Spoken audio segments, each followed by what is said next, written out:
Sex, do it right. Sex, through the night. Sex, do it right. Sex, through the night.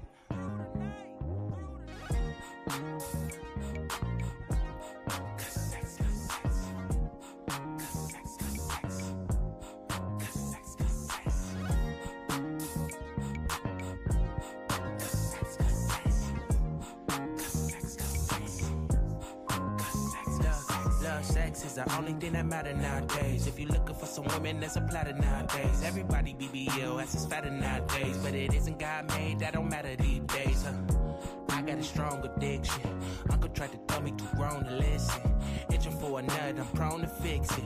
Scrolling through my phone, I'm on a mission. Sex, do it right. Sex, through the night. Sex, do it right.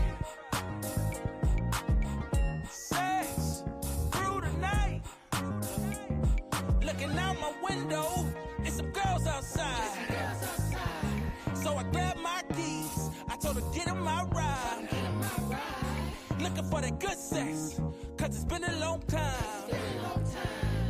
She get wet, I'm trying to get on her slide. Sex, do it right. Sex, through the night. Sex, do it right. Sex, through the night.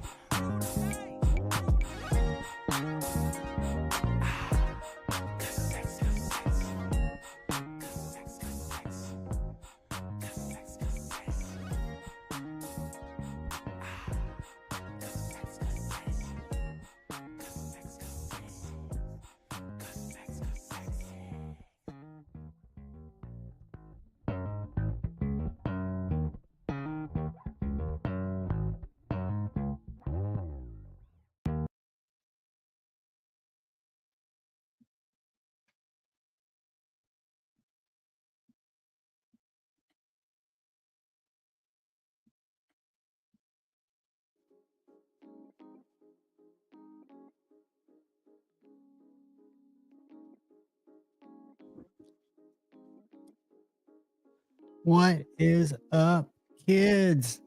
Glad to see y'all here. I see the comments about Jake Who, Team Tyson. I was going to say an expletive, but it's early in the stream, and I don't want to do that. I hope y'all can hear me. Happy Friday.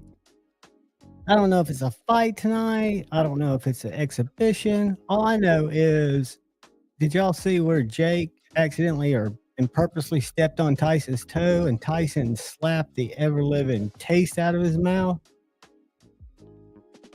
Did y'all see that? That was awesome. Douglas Wagner, welcome, welcome, welcome. I'm going from the bottom up, so that's going to jack me up. I'm going to change around. Marco, welcome, welcome. Brother Gons, what is up? We got Mimo in the house. We got Brand New American. We got the man, the myth, the legend, Brand New American's also a channel member. I'm doing a live tomorrow to live guy, 11 guys for any of y'all who are around. Ed, what is up? The man, the myth, the legend, and also a channel member. My buddy, Colby, is in the house. Colby was sporting a slick carry today. It looked like he had an agent, either 01 or 03. Looked sick. What is going on, Space Ghost? Yeah, I've got Netflix, but I don't have it on. I feel like either this will clear out or you guys will update me. I'm hoping, and this is just fantasy me, I'm hoping they walk to the center of the ring, they touch gloves, they come out, they kind of dance around for a second, and Jake pops him, and it just triggers Tyson back to that just instinct, and Tyson just goes left, right, left hook, and Jake's out. And like out for 10 minutes, where they have to come and like smelling salt him. I don't want him to have any, traumatic brain injury, but I do want him to be filmed for like 10 minutes with a couple of flops, like, those involuntary little shakes. And I don't want him to come right when he hits the canvas. I want them to come when they're trying to get him to come back to consciousness. But I respect what Jake's done. I just think he's bitten off more than he can chew, and he's in a no-win situation here. Jim Tagliaferia, the channel member and the man, the myth, the legend. Again, good to see you, buddy. Good to see you. If I'm scrolling past any of you guys, Neil McKenzie, channel member, good to see you, buddy. Glad to see you guys chatting. I don't know what y'all think about me setting the live 15 minutes early and just playing music, but it seems like there's a lot of chat going on. I'm sitting here. I could even do a little clowny sound effects during it, but I don't want to interrupt y'all's chat. And I kind of dig it. Gives me time to kind of decompress. Ed, channel member, what is happening, buddy? I think I'm getting close to the top. I hope I'm not passing anybody. Let's see. We got Rhodey 7420 was in the house earlier. I hope he's still in the house. We've got a cool night tonight, guys. I will tell you, I'm kind of excited because I want to learn more about this company. Addicted to Blades 2. What is up? Because I'm a big supporter of theirs. I'm a fan, I guess you would say. Brother Colby. All right. Who have I missed? Boom, boom, boom. And I hope some of y'all are just laying back, taking it easy. That's good too. Angelo, what is going on, buddy? But we have got a younger man by the name of Tag, who I've been talking to this week, who works as the marketing director in the facility in Dallas with Axial knives. And Axial knives used to be a OTF only company, very affordable for a USA made OTF. But there was a little drama that went on about a year and a half ago, 2 years ago, that set Axial back a little bit in terms of making them rethink what they were doing. What's going on, Chris229? Y'all are moving too quick. Todd Carr, Chris229 is a channel member, and he's been responsible for several of y'all's giveaways. Thank you, buddy. Todd Carr, good to see you, man. We got Joe Isabella, the man, the myth, the absolute legend in the house, and a channel member. And then my brother, Paul Mills. Good to see you, buddy. I have not been on Instagram. I just now replied to those videos you sent. Paul and I send wacky animal videos back and forth and kind of crazy, whacked out videos. Dwayne Letterman, what's going on, buddy? Good to see you, man. Greg Vanderlip, what is up? Good to see you.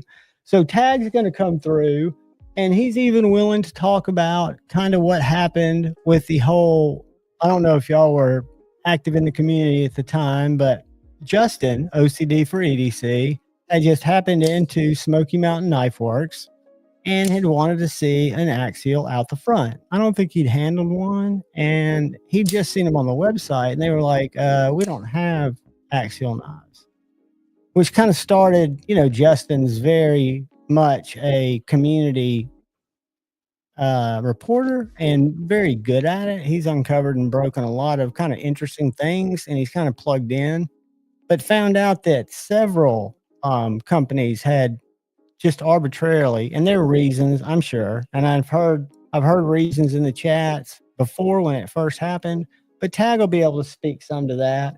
But mainly what I want him to be able to talk to you about is what I've kind of been stoked on lately, and I don't know why, it's weird, it's probably old age. Bear Salt, what is going on, channel member? But fixed blades. So Brother Lee, I don't think he's in the chat yet. I won't dox him with his last name, but it'll be easy for y'all to figure out. He sent me a couple of fixed blades to check out. One of which, well, all of them. Y'all might recognize this knife. This knife has blown me away, and it should be of no surprise to me, because as y'all know, I've always been an Asher Knives fan. I've still got the Asher Knives tie Spiro with the hole in it. Every other one I've given away. I've given away about 8 Ashers. I've had a bunch in my collection, but I kind of dropped out of touch when I started buying more expensive knives. But this is a fixed blade with G10 handle, S90V blade stock with a super slicey blade for like $120. Fantastic retention in the sheath. It's got interesting T6 mounting hardware and a decent in-pocket clip. I don't even know if I would necessarily replace that. But I want to show you this one. I've got one for last. This is the second Bark River that I've ever looked at. And this knife is amongst the sharpest that I have cut paper with. And I can only imagine cutting out a rainbow trout, while you were standing in the Chattooga River, while you were just doing your thing. This knife is nimble. It is sharp. Bark River out of Michigan. Just a wonderful little CPM 154 knife. This particular one has walnut handles, which are just gorgeous. I was not a fan. I've got my Micro Canadian out here because that's the one I bought. I was not a fan at first because of the sheaths, but I've learned that Bark River sheaths carry pretty highly. Dude, Paul, for $120, it is great. And I've noticed on his website, we'll go there in a little while, and I cannot get Austin to get back in touch with me. I've emailed him. And he and I used to talk quite a bit before I had a channel, because I would buy knives. Like I told you guys, every Asher I obtained, I would message him. He would say, okay, give me a week and I'll get you one together. He would send me the invoice. I would pay full price for it. But they've also got a little small guy, the little buddy. And I'm going to show you all that here in a second, plus a lot of folders. But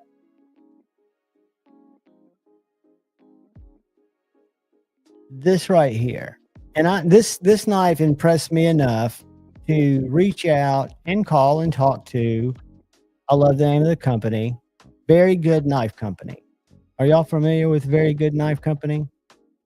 Very Good Knife Company will have been in business for a year, November 30th.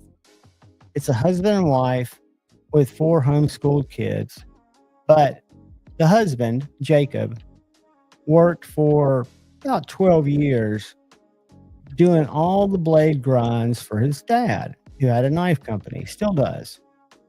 His dad's knife company was what you would call a art knife collection. He has a couple of dealers in Aspen, and they're not knife stores, they're jewelry stores. He has a couple of dealers in Lake Tahoe.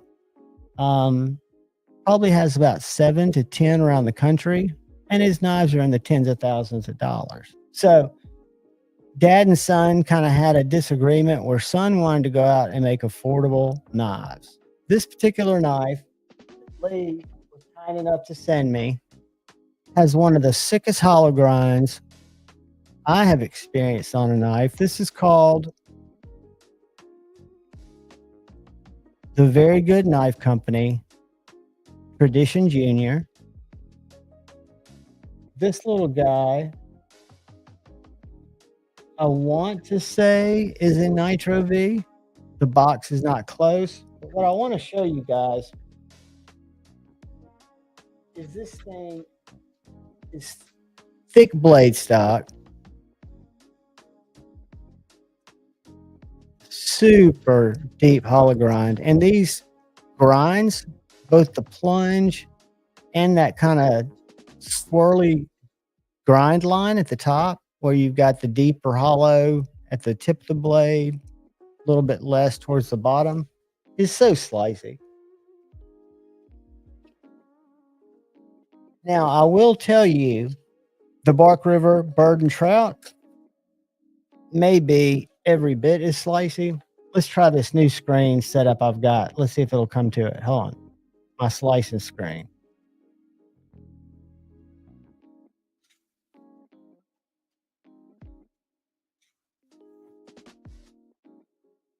So this is the heel. This is the tip. This is the middle. Guys, this knife is stunning. And if y'all will remind me, we'll look at his website. And while we've got that out, this makes less noise. This is the bird and trout, Bark River. I put a link to it in the unboxing at just a link to all of the ones at DLT. They still have some CPM 154s, which this is. The new ones are S45EN. The price is not that different. It's just different. It's just that what your preference is. And they've got different handles. I want to say they're around $150. And then this little guy is a knife that was sent out to me by a gentleman who has, give me 2 seconds, guys. I'm going to give him a quick promotion. This is one of David Mary's knives, who made the Lucky Dog for Andrew. And this is a knife that the gentleman who owns this New River Knife Works, which is a sweet little store that carries custom makers and some of our favorites. So you got David stamp and you've got New River stamp. But this is a little AEBL. It's called the River Hawk. And it is very, I've always been scared of hawk bills. This one, not so much. It is super slicey. And it is a cardboard eating machine. And I can only imagine. He says he uses it for vegetables in the garden, for pruning trees, branches in his rose garden. He designed this knife and David built it or made it. But it's just a wonderful little, I want to say 7, maybe 8-inch fixie. When I do the review, I'll measure it, but it's got really sharp jimping, not cut your finger, but just hold your hand in 2 really strategic places. I'm a huge fan of this little knife. This is called the New River Knife Works, which is the name of the establishment, the retailer, but it's called the River Hawk. And it's called that because he actually designed it. And then I've got out here one of my favorite EDCs. Hey, Pitt, what's going on, buddy? Which is my Axial Knives Alpine. They make this knife in a drop point, and something really cool is coming today. We're going to go to the website because the prices are great and it's super cool. This is a Warncliffe. They have a drop point and they have a Tonto. It is Magna Cut. It is USA made. You can get it with the titanium, G10, or micarta handle. And today they dropped them full DLC. So real quickly, I'm going to take you. Come with me, children. This will be in our What Did We Learn segment. So take notes.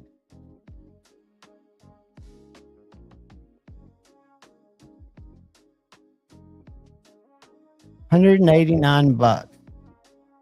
And that is for G10 low stock. There are only 9 of the drop points left, but G10 DLC. I'm sure it's Magna Cut. Let's see.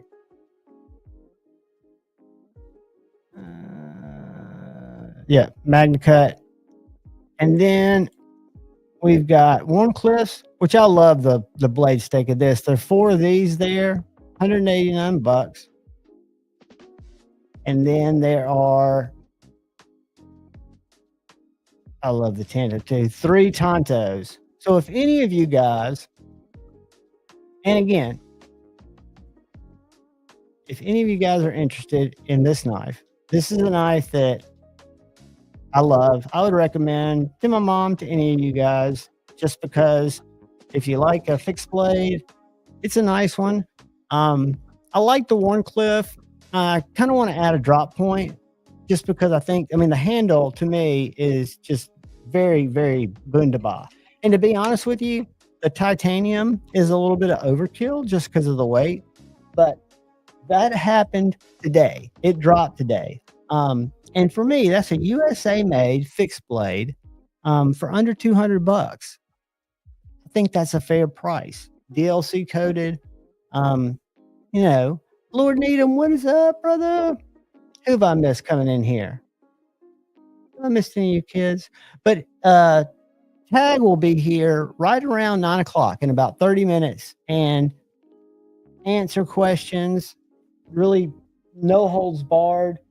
He just said that they haven't been doing a lot of marketing lately. Ever since they kind of had that setback reassessment. And that's what brought if I'm not mistaken, the fixed blade into conceptual design and then production. And I told them, and this is just what I've learned from making videos, not just the views that I get, but when I go to Google Trends and you look for knife terms searched on YouTube, the number one search for term over the whole platform is EDC fixed blade. So I was telling Axial, you guys did a great job on your first knife. You're coming out with several different renditions.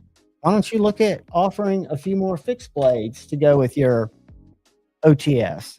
You know, and they've got other things planned. But just, I love a smaller American company that's out there making it happen, and it came, what I feel like, face to face with a bully, and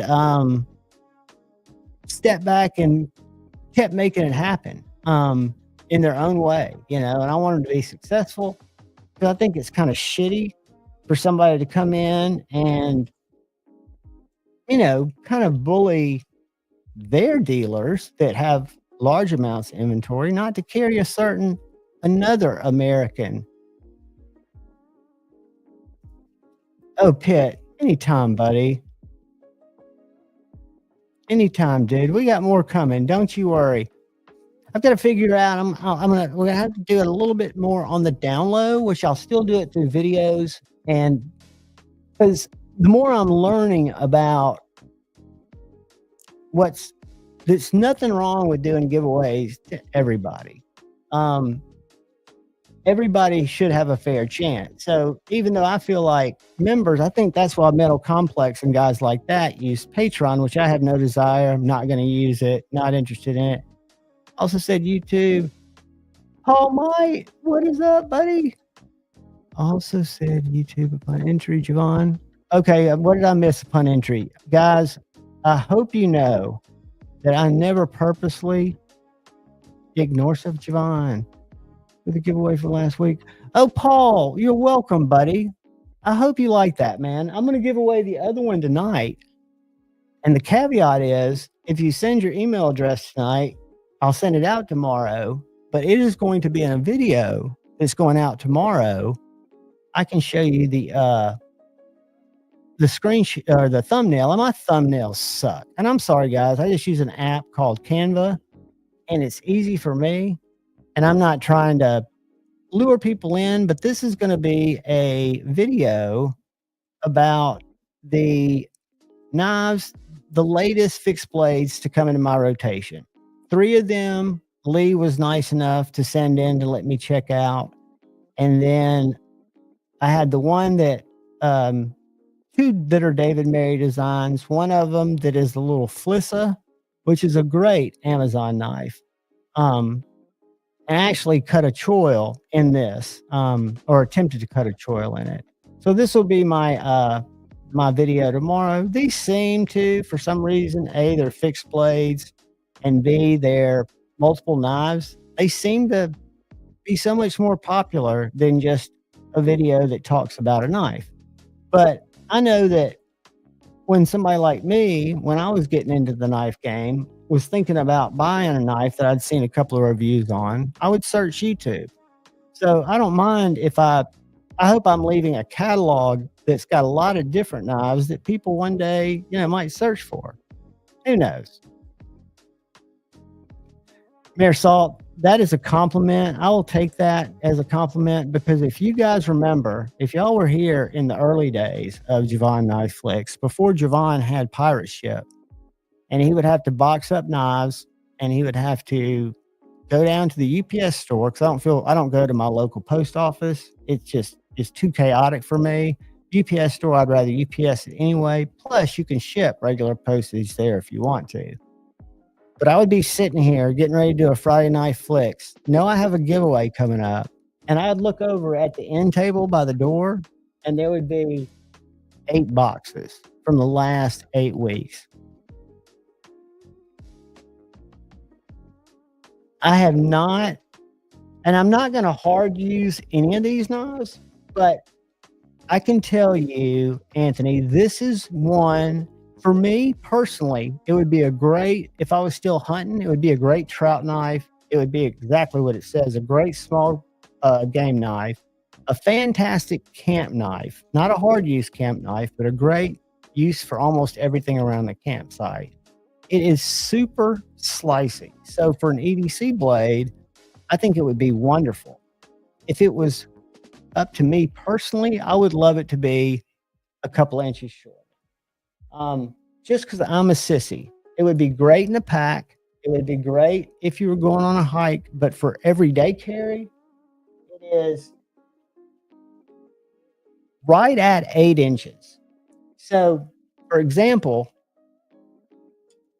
my favorite little Bark River, I think I bought the smallest in their collection, is the Micro Canadian. And it's a little on the small side. I think it's 5. Yeah.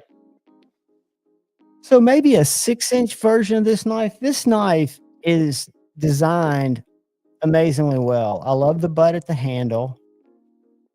Thomas McDonald, member for 15 months. Dude, thank you so much. You don't know how much I appreciate the support, buddy. And I appreciate all y'all. Anthony, what is up? Let me see. Which mini C? Oh, for the Bark River. You know, I was really surprised when I went today to learn just a little bit about this particular knife, because it wasn't a review, it was just an unboxing, but I don't like to be totally ignorant.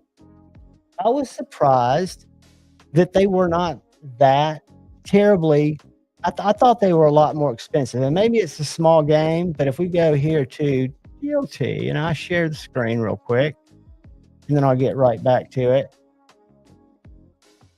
But if I go, let's go bird and trout. And this is the link. Well, let's go.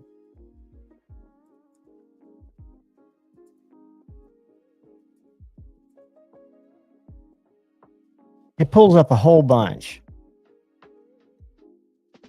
So there are a lot of them available, but they're $200. You know, these are the one CPM 154, and they also have them in, and the handles are what make them. I mean, this is spalted hackleberry, pine cone. I mean, all kinds of stuff. But several of them were, where were they? There were some CPM S45 VN in here. Maybe they're at the top. Or did I hallucinate that? I know I didn't. All right, guys, I'm sorry. I've sucked into one of those hyper-focused ADHD things because I know I saw S45 VN because I almost wrote it on my link because I didn't think 154 was still available. I prefer CPM 154. But I could have sworn they've got a ton of them, by the way. They also carry them at Knives and More. Yeah, we're getting more expensive now because of the handles, and probably we're getting ready to get to the S45s. But I think they only have a few dealers because I first went to their website to kind of learn about the knife, how it was designed. Yada, yada, yada. All right, let's go up to 4. Man, well, maybe I was wrong. Maybe they're all 154. I could have sworn. I was looking at a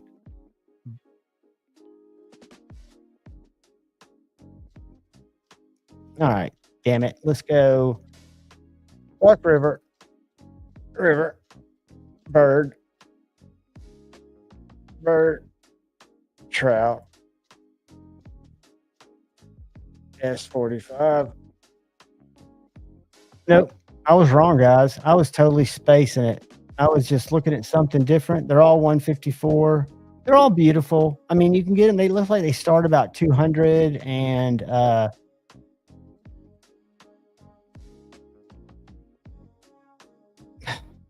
did it go into just everything?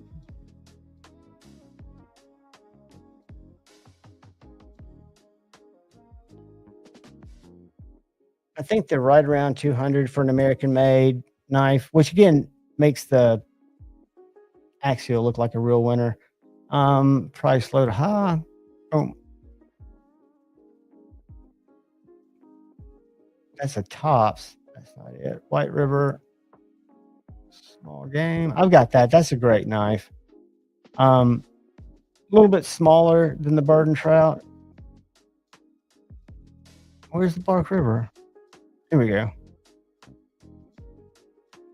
So there's one for 179 with black linen micarta, which is one of the finishes that I kind of go for. So anyway, I've been blessed to be able to check out some really cool EDC fixed blades, and some of them a little bit larger than EDC. I'm absolutely digging the functionality of this. This is a heavy knife. This is a tool. Whoops. This knife feels like a tool, even though it has a thin handle. It's very substantial. I feel like I could stick it through like Coke cans, Toyota car door. It's just like a good jabber prior. It just feels very, very solid. Probably the thickest and hardest use. But yeah, this knife, and we're gonna go there right now because I'd never heard of them before. Let's go to Very Good Knife Company. I think it's a great name. Because I reached out because I was so impressed and talked to the half of the business, which was the wife.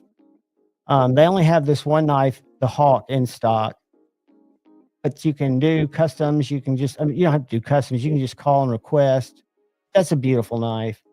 But I want to show you their line.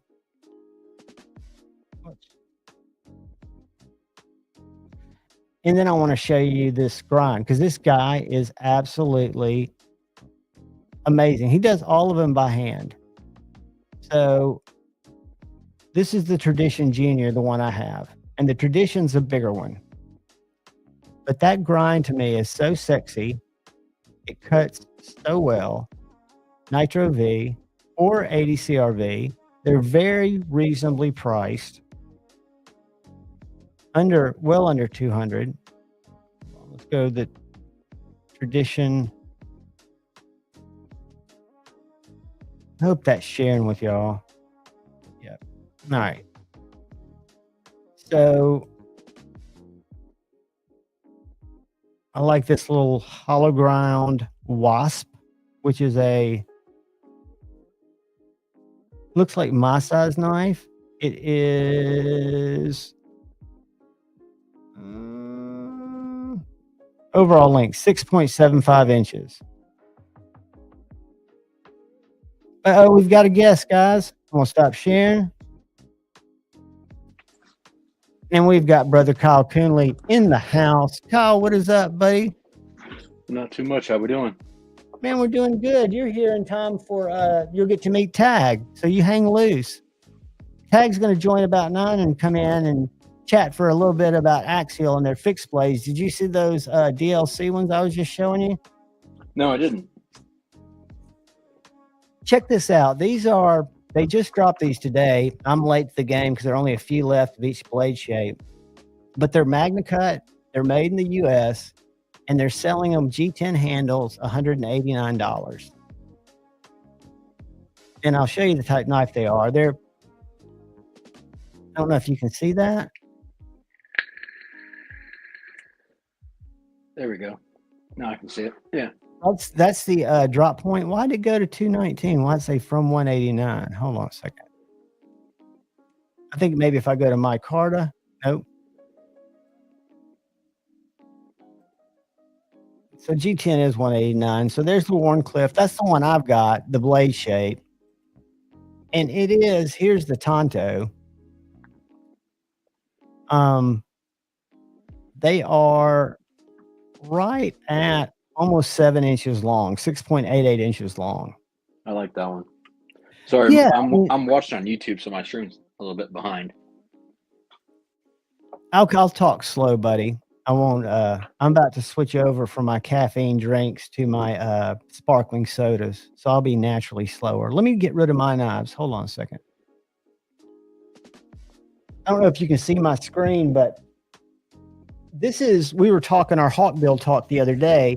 This is a knife that was made for New City Knife Companies by David Mary that was sent for me to check out. That's a little bit more of a Hawkbill than the one that's coming, the guard dog I was telling you about. Right. But I was doing the test that you said on it, and I think definitely with 2-inch stones, worst case 1-inch stones, it could be sharpened.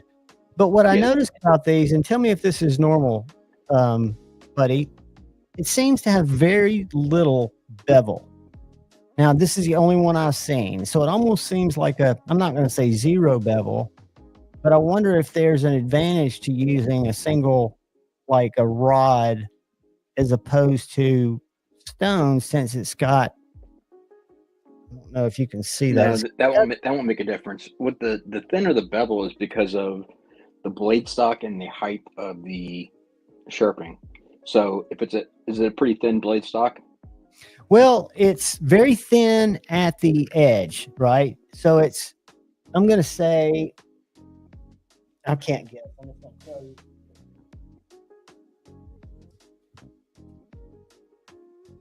It is.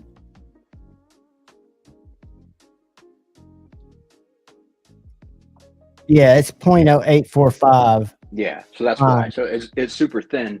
So there's only so much material that can take off from both sides before they would blow out the other side. So we would want to keep it that same. We want to keep it around that. There's no need to lower that bevel. I mean, we want to match that. Yeah, I mean, same thing, same principle of like on a very thin slip joint. They don't put a low angle on because you don't need to, because the blade's already thin to begin with, and you don't want to make it more fragile than need to. Let me ask you just a trivial question that I was surprised about because my TS Prof wouldn't go that high, but I think it could have been accurate. My buddy wanted me to sharpen his Chris Brown FSD. You've seen one of those, right? Super thin hologram. Yeah. And he asked Chris what was his sharpening angle. And the answer he got back that he sent me was 29 degrees. Which is incorrect. I would think that was incorrect because I couldn't even see how that would be possible. But he's forwarded me his DM. So I wonder, is that a combined? But that seems too low, even if that's too low. That's a typo. I'd have to go back and look at my notes, but I think the FSD usually come in around the 22, 23 range from factory. Which makes sense that you'd want to keep it higher because your grind is so much thinner. Because I messed up one of my first Bokers not knowing that principle. I don't think it was the clamps as much as me trying to just have it set at 17 and going to town on a slip joint that was super thin. Yeah, it depends. I mean, you can get super thin geometry from a hollow grind, but it not be a thin blade stock, so it can still take a lower angle. So it depends on the overall geometry of the blade. Guys, put a 1 in the chat if you guys sharpen knives. Put a 2 if you don't sharpen knives. 19 per side. Paul, that sounds about right. Well, that's what I sharpen his too. I've got I want hopefully you guys to put up, and I'll come up with a Google form or something where we can collect them, but for y'all to come up with questions that y'all are having. But I've talked to Kyle 2 Fridays ago and then on the phone a couple of times and learned the Sharpie test that I was kind of not that much behind, or really, I think, understanding how it worked. Kyle shared some great tips that made me think if I want to find the factory angle, that's probably the best way to do it. And just great tips all the way around, and fantastic sharpener in his own right. And I think he's a great resource. Plus, he's one of us. So I'll throw some questions out there. I know. I've got something ready for that, John. Go ahead, buddy. So for the Sharpie test, now I am an absolute. I'm going to give you the whole stage, okay? I'm going to step back. Okay. I'm an absolutely horrendous drawer, so do not take that as a moniker of everything else. But let's see if can you guys see that drawing okay?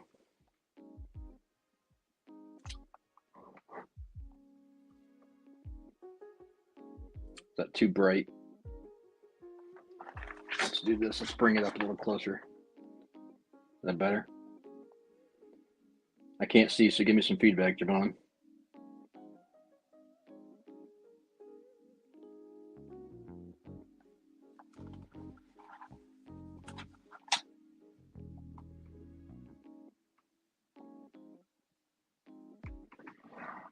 Let me see if I can't update my camera. Hang on one second.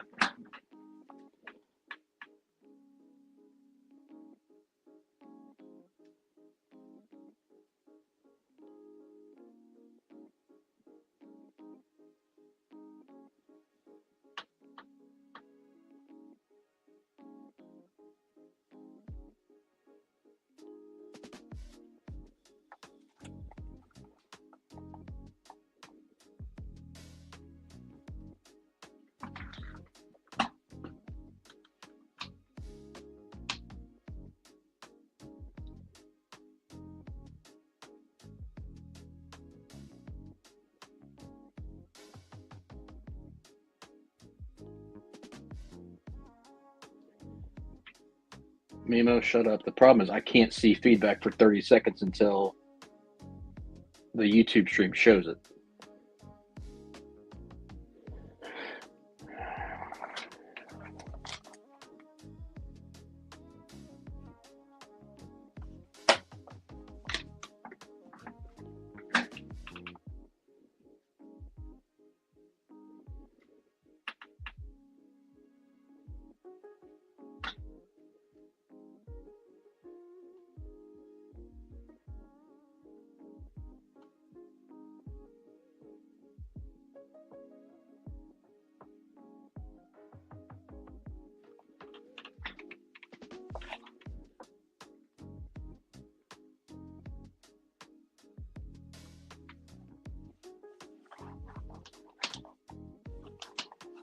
Guys, can you see that? Okay, give me something in the chat because I can't see on screen.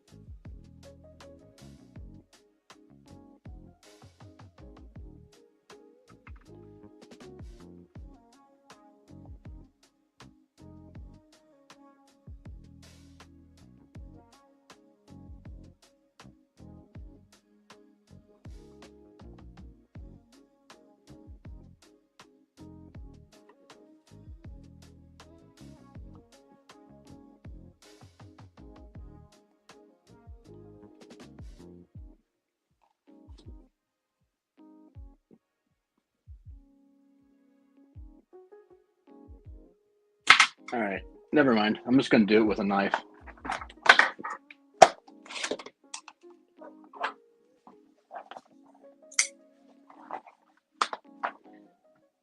So you guys can see the bevel on that.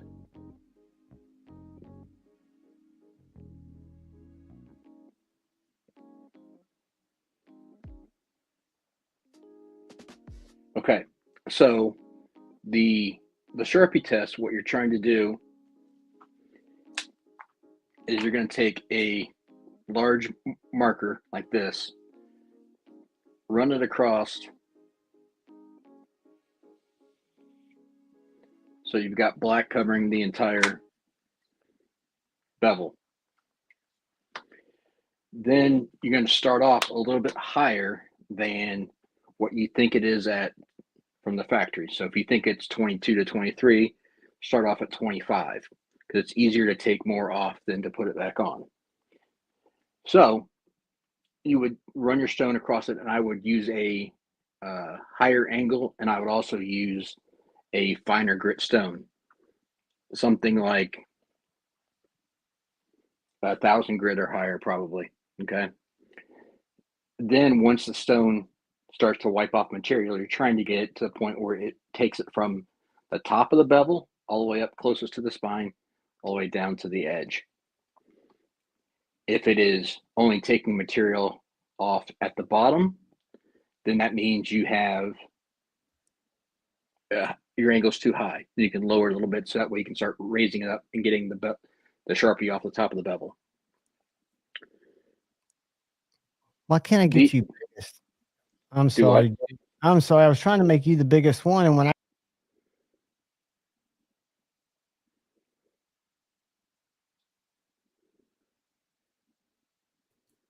was saying I was trying to make you big and me little because I can't ask questions when I'm off stage, but I want to make you big. So I'm going to go back and you finish exactly what you were talking about.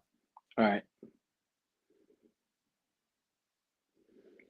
So if you're getting material that is taken from the top and you still have Sharpie down at the bottom, that means you're too low. So that gives you an idea how to judge your angle from the factory, and so you can keep it that way.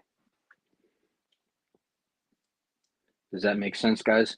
Yeah, and you're using a very polishing stone because you're not trying to remove metal. You're just trying to test to get set up for that angle that you're going to then match, right? Correct. Correct. And then you can do it on both sides. That way you're even on both sides. And then same thing when you switch stones, you can change it back over so that way you have the ability. And what were you match every stone is the biggest drawback, the reason, and not the stropping part, but the patience part about getting good edges on a fixed angle system. The real trick is not what? Well, we discussed before. So the first thing you're going to do is you're going to, let me switch my camera back up again because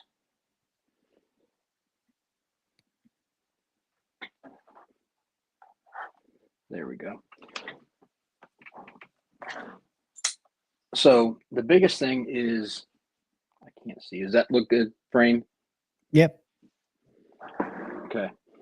So the biggest thing is, obviously, we're going to chase that grit until we get an apex, right? Yep. Once we have the apex formed on both sides, we have a burr. Then we can work both sides with our next stone and potentially even a third or fourth stone if we need to, right? At that point, instead of just taking it off and getting ready to go strop, then we're going to deburr it by honing it on the actual system. And all that is we're going to take the stone, same as we would a strop, and use reverse passes to go from tip to heel very, very lightly, keeping the same angle that we sharpened at. So you're keeping it in the system, but you've just now gotten, and you say the same stone, the stone you finished with, or are you going to more of a finishing stone? You can do both. Either way, I like to go up at a stone. If I'm doing a mirror polish, then I will stay at the finishing stone. And you're talking about literally just the weight of the knife, no pressure whatsoever, because you're just gently gliding it down that apex, right? Or down the burr. Yeah, let me show you here.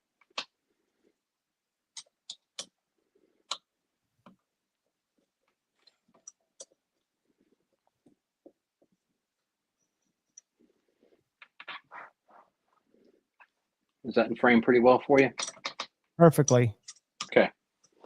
So for giggles, we'll just say this is our finishing stone. We have our angle. That's fine. So what I'm going to do is I'm going to take start here at the tip, slowly pull back until Just one pass, or are you going to do multi passes? I'm going to go until I don't feel that burr on this side anymore. Okay. Then if I feel it on this side, which I can, because I'm way too high on this, I can feel it there already. Then I would flip it, do the same thing on this side until that's gone, back and forth until I've completely removed it. And that takes patience to make sure you get the entire burr, because some of them come off, I've noticed, easier. Some of them come off not as easy, depending on the steel. Yeah. And it makes a difference depending upon, the angle you're using. So what I end up doing is I'll end up spending probably as much time deburring as I will on my second and third stones. I just go back and forth. I start off, until it flips, and then I'll just do one pass per side. I can feel it a little bit right there. And you get a tactile response when you've got it clean. You can feel that you're getting no resistance, right? I mean, you're almost like skating on glass. You can almost hear it. I don't know if you can, if I go super, super slow. It's very, very light, but then this is actually that was actually a coarse stone. Let me get to this is a little more finishing.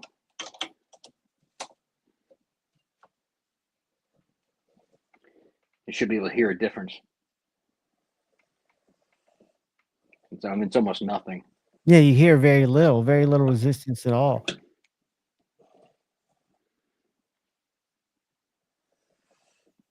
So then once I'm at that point, then I'll do the same thing, go to my strop and actually do the exact same motion for stropping.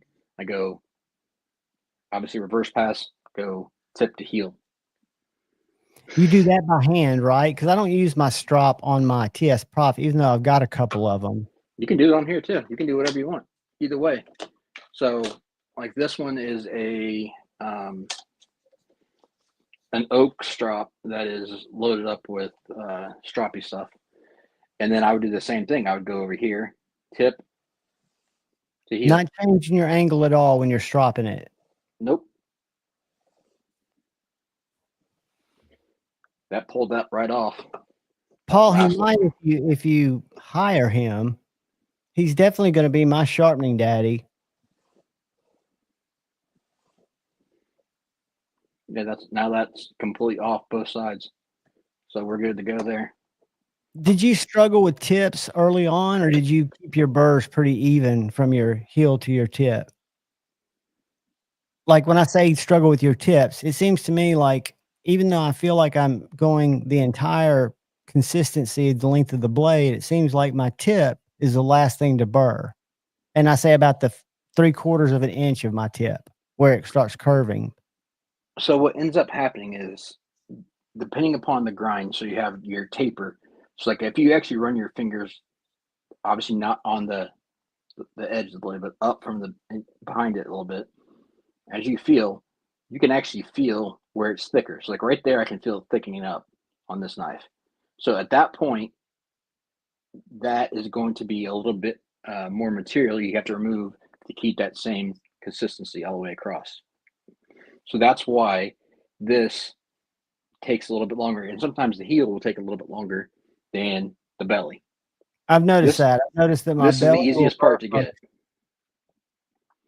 The second thing is when you're working on a tip, that's why these systems are designed so well, is you're actually, if I use my thumb here, I'm just gonna, I don't know if you can see that here.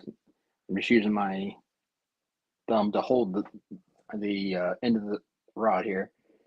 I'm just going to let it go. And as you see, that actually starts to tilt. Is that a good thing or not a good thing? That's correct, because that's what you want. So if you were just trying to keep it straight like this, if you're just trying to keep it like this the whole entire time, that's wrong. Okay, that's good to know, because I thought you were rolling it. It naturally will turn and roll. You're wanting it to follow the curvature of the blade. That's something I did not know. That's good to know. So that'll make a difference as far as your tip as well too. Because if you think about it, as this blade starts to change angle, well, not angle, excuse me, change direction here, and as you're going out here, if you're keeping it straight, I'm going to have this side of the stone is going to be higher than this side of the stone, so I'm going to be missing the tip completely.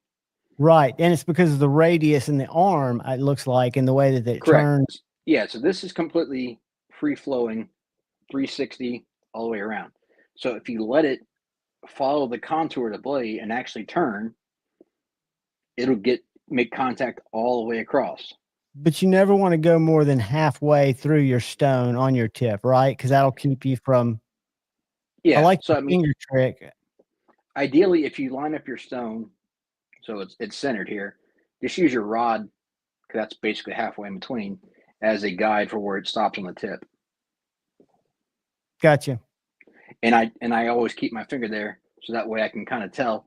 Even if I do go too far like that, like I'm almost out there to the end of it, my finger is going to catch me from rolling it off. Yeah. Dude, that is super helpful. And what stones are you using? I know that's a strop in there now, but you're using the TS stones? So I've got, these are the new TS Prof Alpha stones. These are phenomenal. These, I've actually replaced my Veneves with these. They cut faster than Veneves and they polish better than Veneves. And they're bonded resin diamonds too?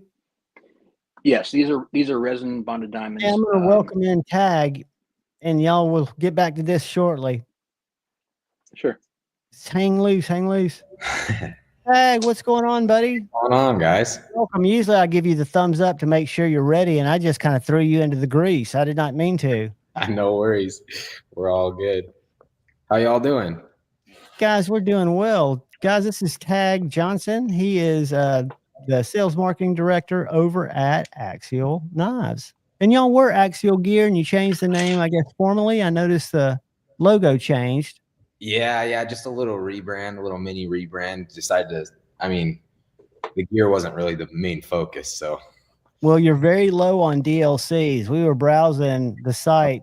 I couldn't believe they were $189, dude. That's with the G10, they're a lot less expensive. Yeah, that's what helps it, so we can drop it down just a bit, is the G10. But yeah, it's still. I mean, that accessibility though is like paramount, because we could charge more, I think, for what we're doing, but it's more of like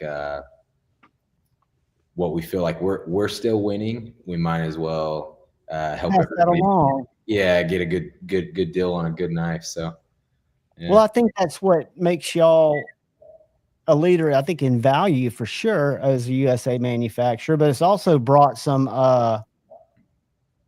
what did you call not I'm trying to think of the right euphemistic word. Some what did you say? I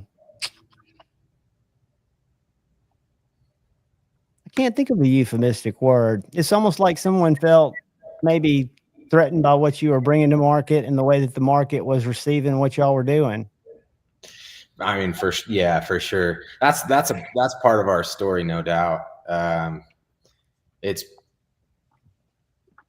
think anytime, like, I think in some industries there's like an agreement, right? There's like a secret agreement that it's like, hey, we all keep charging this rate or whatever, and as long as nobody brings it down a little bit, like as long as we all keep it up high, the ceiling stays up high or whatever. And it's not that anybody's trying to race to the bottom or anything like that, but I think, I mean, you can definitely ruffle some feathers for sure anytime you decide to be one of the first ones, especially like, I guess I'm referring specifically to OTFs too, because I think there's ballpark range, some people that are in the ballpark range with the fixed blades. The OTFs though, really, I mean, we were the first ones to really have that price point and bring that kind of value. And now I think there's some people that are following a little bit, but especially at the beginning, it was like, hold on, it's 75 aluminum on the handles. It's Magna Cut. There's DLC finishes. The blade plays amazing. The action's as smooth as anybody out there. And you're $180 below, you know, the rest of the market. It kind of, I think it sent some shockwaves through the market. And it was obviously working for your performer. What's up, said Stevie? It was actually working for what y'all needed to continue to operate and be profitable, or to grow the company. Yeah. It's enough for us to grow. I mean, I think the good thing is like, just like kind of an abundance mentality there, where it's like, you know, you put that good, I guess I'll say energy, not to, you know, I don't know if not everybody's into that, but you put that good energy, or that good, those good vibes out into the industry, and into, I think, especially fans, like it comes back around, you know? So I think that's what we're seeing. Yeah. And I think the community, and I would think the knife buying public as a whole, doesn't like the idea of, and I'm not going to say price fixing, even though I just did, of a network that's kind of setting and determining what is reasonable. I think if they wanted to get aggressive, even if they didn't want to tarnish the value of their line, they could bring out a bronze series or something and be competitive, instead of just jumping at the, you can't play in the sandbox with us, and then use their clout, which is how it appeared to me, who's just a user. And I didn't even have a channel at the time, I don't think, but it was one of those things that it just seemed to me like they were using their clout, and almost it was a bully to you, but it was also a bully, it seems to me, like to their establishments, their dealer network, which if I was a dealer, I don't know how much dealers make off of them. Must be a great deal if they bow down to them, but it's just odd to me. It just it seems anti-American, especially with another American maker. It seems like you would be cheered on, but I hear more and more that there is a lot of competition. There are a lot of makers like Blessed Knives, Donnie, and a lot of the smaller makers that get along and share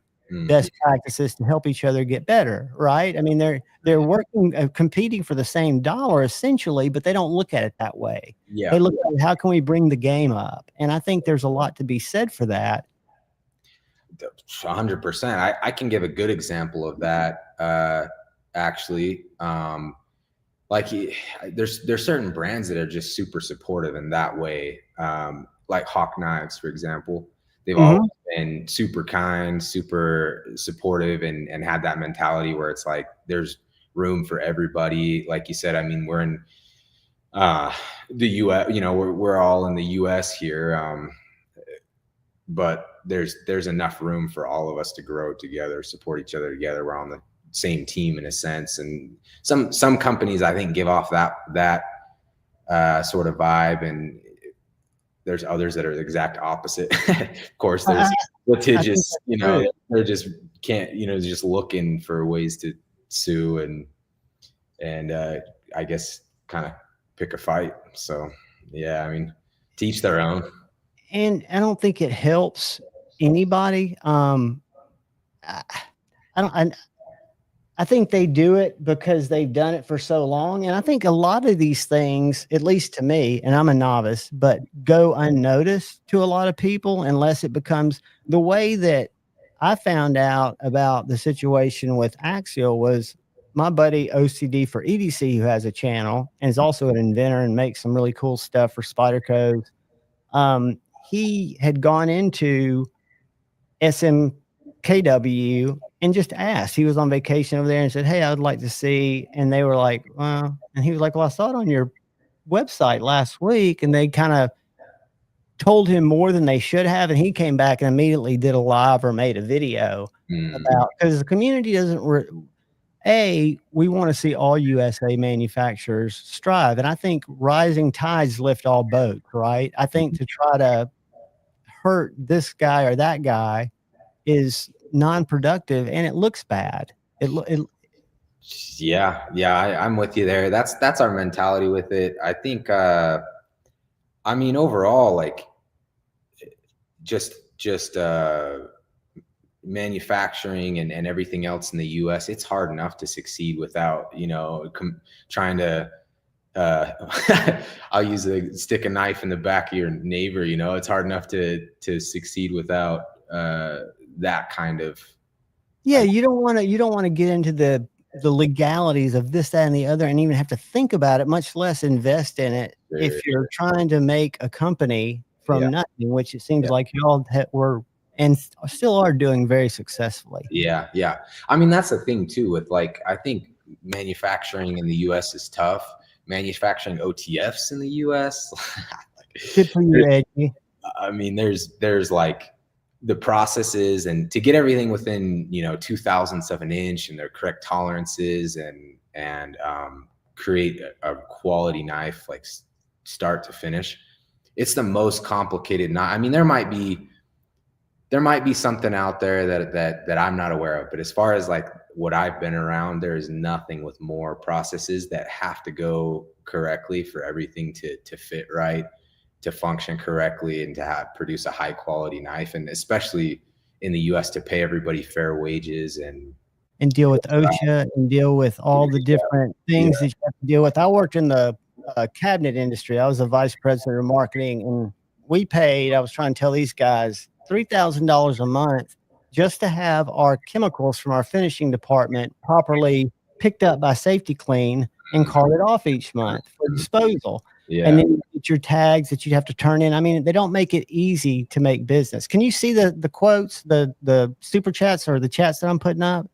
That's Edgy American. He's a blade maker here in the South with me, and he said he's never owned an Axial, but he no longer buys from dealers that pull the product. So the community is, I think, they look out for the underdog, and they don't want to see big guys picking on little guys. Sorry, my shop lights went shut off. Yeah. I appreciate the comment. And I will say too, if anybody, I know this gentleman mentioned that he hasn't owned an Axial, but I will say the community is the only reason that my family and other families here at Axial are, you know, okay.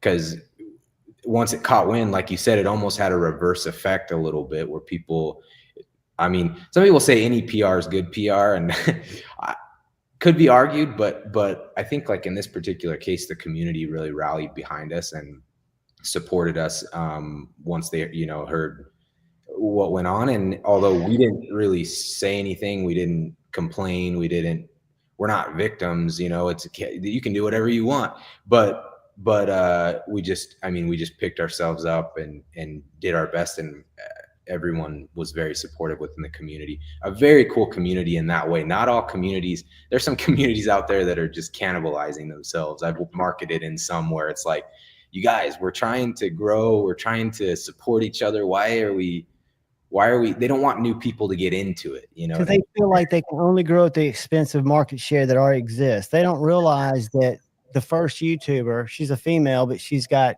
clout as an outdoorsman, crossed 1 million subscribers. And then you've got Metal Complex, who's at, I don't know, 600 or 700, which just tell me that the interest is there in a small little ecosystem. Even though YouTube's the second biggest search engine in the world, it's a small ecosystem representative of who's buying knives. Not everybody is, all right, cool, Kyle, take your time, buddy. We'll be here.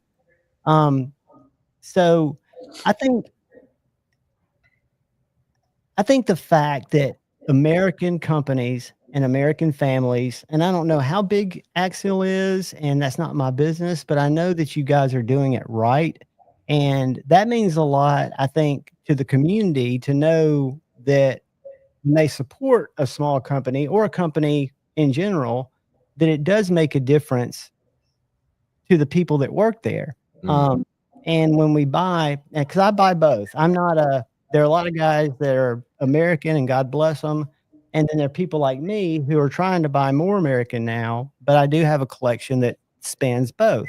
And I know there are families attached at both ends, but when it comes down to it, Americans want to see the Americans succeed. And that's why it's just unfortunate to me that you see these big guys going after little guys or medium-sized guys for what seems to me to be trivial things. And it's almost like it's just to shut them up and slow them down because they're more powerful. And they know, even though you say in hindsight, it was probably a good thing, it was probably fucking terrifying when y'all were dealing with it. Oh, for sure. I mean, seriously, I can only imagine. Yeah. No, it was, it's the kind of thing where it's like, are we are we good tomorrow? Are we good next week? You know, you just don't, you don't even know if if you got anything going the upcoming week. So yeah, in the moment, it was for sure terrifying. Yeah. Yeah. Yeah. So give us a little bit and just how you think of, because I know you guys, I first discovered you, and again, I haven't been in the community that long, since COVID started, maybe about 3.5 years ago. But I learned about Axial on Kevin's page, Lefties, when he was showing off some of your earlier stuff, speaking very highly of it. So was it something that was just a brainchild? Had you all been doing other things and switched into knives? How did it come to be? That's a great question. And I'm sure y'all will meet Colby at some point. He is the engineer. He's the brains behind it all. Salt Earth, the best kind of human there is. Couldn't ask to work with a better partner there. Like, if you knew a little bit about him and if you talked to him for a little bit, he's very confident, and almost like with this situation, I feel like tackling US OTFs was just a colossal thing. Like, not the average person is like, oh sure, yeah, let me give that a try. But what had happened, I'll take you all the way back to the beginning here. He had a cousin who was a collector. He was in the community and got him into it a little bit. And they were at a family function, and his cousin pulls out this OTF, and it's the first time he'd handled one. So Colby starts handling this OTF, and it was kind of a gas station OTF, you know. So he's asking his cousin about price and where, you know, what is it, basically all the specs on this knife. And he's just like looking at it and feeling it. He's like, I could do this better. And so he literally, that's where it was born. So he decided to go straight in. He made an OTF before he produced any other knife. And his innovation to me, if I could like sum it up in one word, the way his mind thinks, or works rather, is just like, he's just always wondering how he can make it better. Sometimes it's like, hey, actually, like, I think we're good on this one. Like, I think it's, you know, he just wants to make it better, change it, do something else to up the game. And so sometimes, you know, we have to pull him back and be like, hey, this version's good, you know? So with the shifts, you can see that throughout our history. Anyone who's been there from the beginning, they will have been able to see this. And you'll be able to see it as we continue to move forward too. I can talk about the present and the future in a minute, but with the shift, he called it the shift because he literally wanted a shift in the OTF industry. Like, he wanted to shake it up like that from the very beginning. And so he's working on this thing day and night, and got his first version out, really solid, got some good data, some good feedback on it, made his version 2, made tweaks, made his version 3, which is what you see now, years of work and development just into that OTF. And he was so focused on getting that just the way that he wanted it, and working right, that like there wasn't a lot else to focus on. It was innovation with the shift. He then went to the Alpine. We're on version 2. I actually can let y'all know that there is a V3 that will be coming out. Nobody knows that, so exclusive right here. So V3 will be coming out of the Alpine. Couple of tweaks with that we've decided to make, and then we have got some other things. That's the V2 titanium. The Warncliffe. Warncliffe, yes sir. Beautiful knife. And a comfortable knife. I mean, just a very, I want to say it's, what is it, 7.5? I'd have to have my tape measure, but it's a great size for EDC. I got one here too. I carry it as a pocket dropper in my back pocket. There it is. Yep. Do you have like with your hands, where does it fit in your palm? It hits perfect. I got a 3.5 inch width there. Yeah. So it hits on my ring finger, between my ring finger and my middle finger, the swell. Is that what you're talking about? Yeah, the swell. Yeah, I was wondering about the swell, and then also the butt. Death grip it, and I get absolutely no fatigue. That's awesome. That's what I really like the shape there for me. Same thing for me. And then The also poncho's so sexy. I'll shift it down and butt that up against my palm sometimes too. And that works well for me too. But yeah, both those techniques are awesome. It's just the right size for me. I think most men, I think, are probably similar hand size. And yeah, I haven't heard everybody loves the way it fits and feels, and slices hell too. So great design. I think you'll really like the V3s as well. There's got some really cool little tweaks on there. Let's see. I have limited dexterity and check. I've heard the Axial is easier to deploy. It's smooth. Now I've deployed a Microtech like at a show, Shane, but I've never spent any time with one. Because I've got a short thumb. I have no problem deploying it, but when I retract it, I use kind of the side of my thumb. So yeah. I've got it down to a motion, but it's not because it's stiff. It's just because my finger doesn't pull. I don't have any strength like that. I really have to bear down on it where I can just pop it like that and have no issue. Yeah. The first OTF that you guys made was, I guess, before the Gen 3 was the EMP EDC USA OEM'd Pulse, which I thought, hey, they're making their own stuff, they're fighting battles, and they're working with small companies to produce USA made knives, which we hear in the community is a huge roadblock for anyone getting in to having a knife made, which is understandable because makers are making their own stuff, right? And U.S. manufacturing is not at all an easy thing to do with all you're governed by. Right.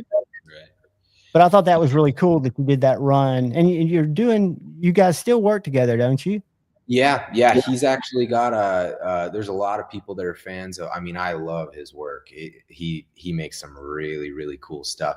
And he actually has got some US made that we just finished up some things working with him on. He's got him, I believe he's got him up on his site now, actually. He does. He put a US Instagram post up. Did he? Yeah. I mean, they're priced very reasonably. But super. Yeah. His design is awesome. He's got some really unique blade shapes there and some different colors as well. Then I think he's got some battle worn available as well. So really sharp. And I feel like to answer that question, the breaking point for you is going to be a little bit, it's still snappy, but it's a smoother motion than a Microtech.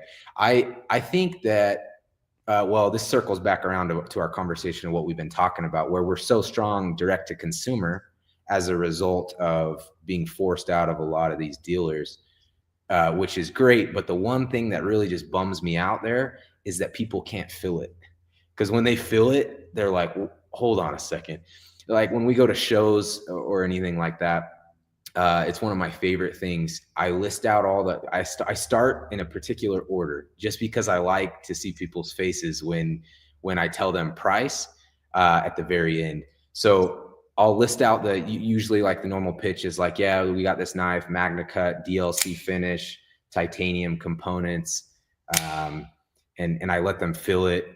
And I'll let them fill a new one, and then I'll let them fill mine, which I carried this. I fidget with it, as I'm working or whatever throughout the day, and I probably thousands of times you've opened it. 10,000 plus, and so I let them fill. There is a tiny bit of a break-in period, so it will get just a little bit smoother, but they'll fill it and everything, and then they're kind of like, and how much is it, or whatever, and I'll throw out the price, and they'll like give it a second look, and they'll just be like, what the heck? And usually, I mean, especially people in the community, I will say not everybody, because not everybody knows what it is. If I start saying that it's 70-75 aluminum versus 60-65 or something like that, not everybody knows the difference in like tensile strength, or like it's Magna Cut, it's not,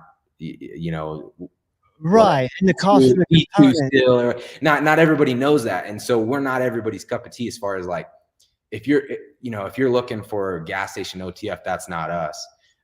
It's quality, it's high end, but the values there, like you mentioned earlier, like we're not in the 450 range, but we're also not out here selling $50 OTFs. So to the people that know, to the community that understands the materials and the quality behind the craftsmanship, the jaw drops and they're like, get me one. And when you get it in your hand, there's such little play in the blade, both up and down and side to side. And for a flat ground, short, thin blade, it's very slicey, surprisingly so. Yeah.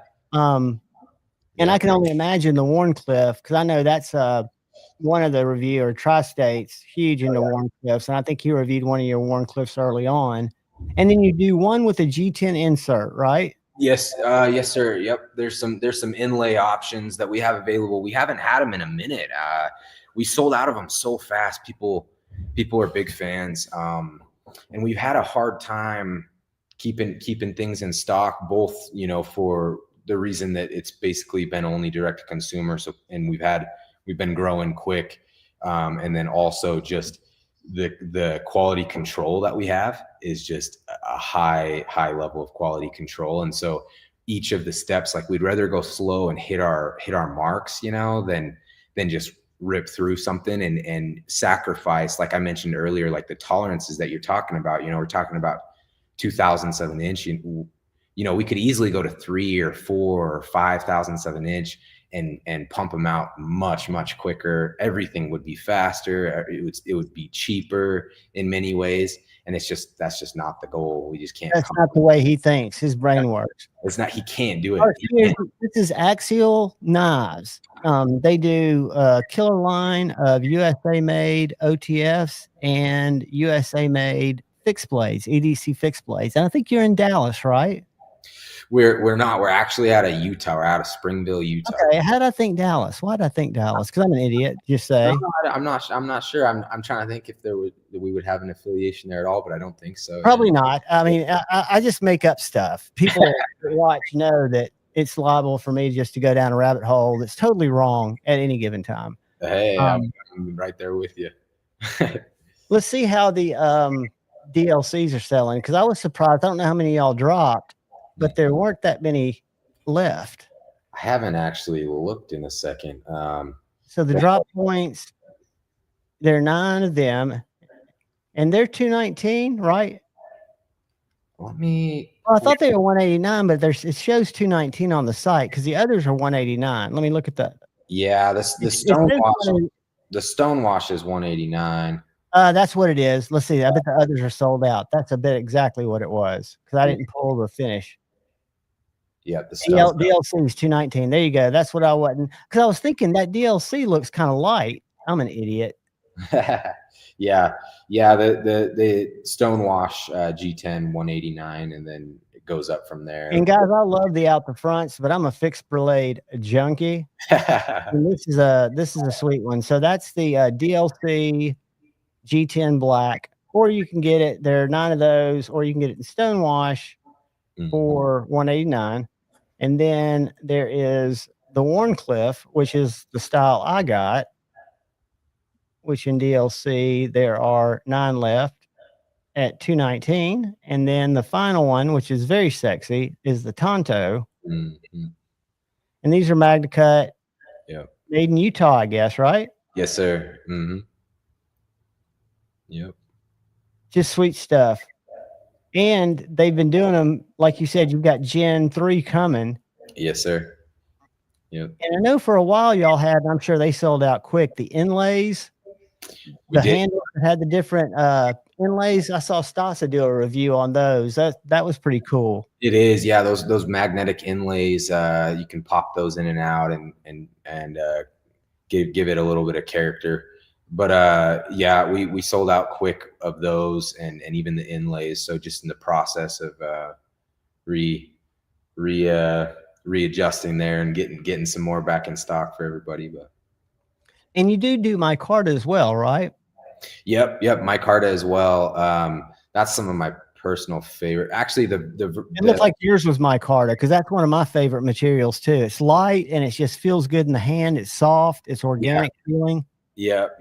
No, well, the one that I was holding up, it was actually titanium. It was a titanium Alpine, but we do, yeah, the micarta goes quick, and that's actually my personal favorite. There's something about I mean, titanium's so cool and I love it, but there's something about, and I think it's probably just in my head, you know how we rationalize these things with knives, but like if I was to be working on something and get it wet, the knife was wet or it was raining or I don't know what it is, like I just like the idea of it just sticking in my hand a little bit better. And so the micarta and the G10, for some reason, I've got in my mind that for me personally, that's kind of the way that I like to go. And the wear will, I mean, they're all generational knives. You hand these down to you know, the next generation, your kids or grandkids or whoever you got in your life. But the G10 obviously and micarta obviously are likely to get a little more marred up than titanium. That you'll have titanium till Jesus comes, but the micarta and G10, I kind of like the character though. Like I've got a micarta Alpine that I use a lot, actually a lot in my boot. I kind of use it as a boot knife, and the handle's a little bit marred up, and it gets your coloration from your oil. I love it. Yep. But I love it. I look at it and it just makes me happy. So are handles something, I know for some makers they're not profitable, but are they something that you guys could be profitable selling handles, kind of like TRM does, where people can change up their knife by buying a set of micarta scales? I, for one, would buy that. And I just don't know if a lot of people just don't have the time or the machine capacity, or it just doesn't make sense financially to offer that type of product with the scale. No, that's a great, we actually have a product on our site for the scales, but we just haven't had them in stock because every time we've gotten the scales, we put them on a blade and sell it. But we have plans to do that. And I think really the holdup has been we've been looking at trying to get a cleaner system with the G10 and micarta on these like 5-axis CNC machines.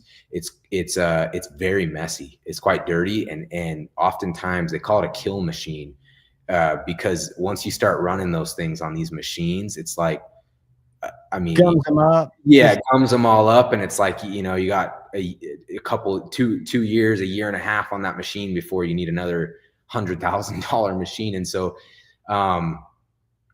surprisingly, there's not a over-the-counter solution, filtration system or anything like that really makes that process super inexpensive at the moment.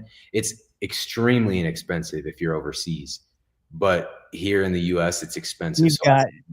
At the moment, we're not making probably a lot off of the scale portion, but in the future, we know we can. How big roughly is the machine? I mean, it's like a 4-foot machine, an 8-foot machine in length. Yeah. You're looking at it's probably, I bet it's about a 10 by 10 foot space. The only reason I ask is there's a guy who does engraving and stuff here who's a NASA engineer, a young guy, and he does CNC training out of his house. He videos it all over the world, and he's a really interesting guy. But since he mills so much titanium and engraves so much stuff, silver, he built this filtration system in his house that runs his exhaust through water. He's doing it so he can collect the heavy metals and reuse it, and then filters out his roof. But he's the type guy, if you guys were seriously thinking this is really gumming up our machines, he might be the type guy who could say, have you ever thought about diverting it this way? I mean, because I don't know where it sucks from because I haven't seen the machine, but just trying to get it away from those components if you could. And then for him, water was a solution.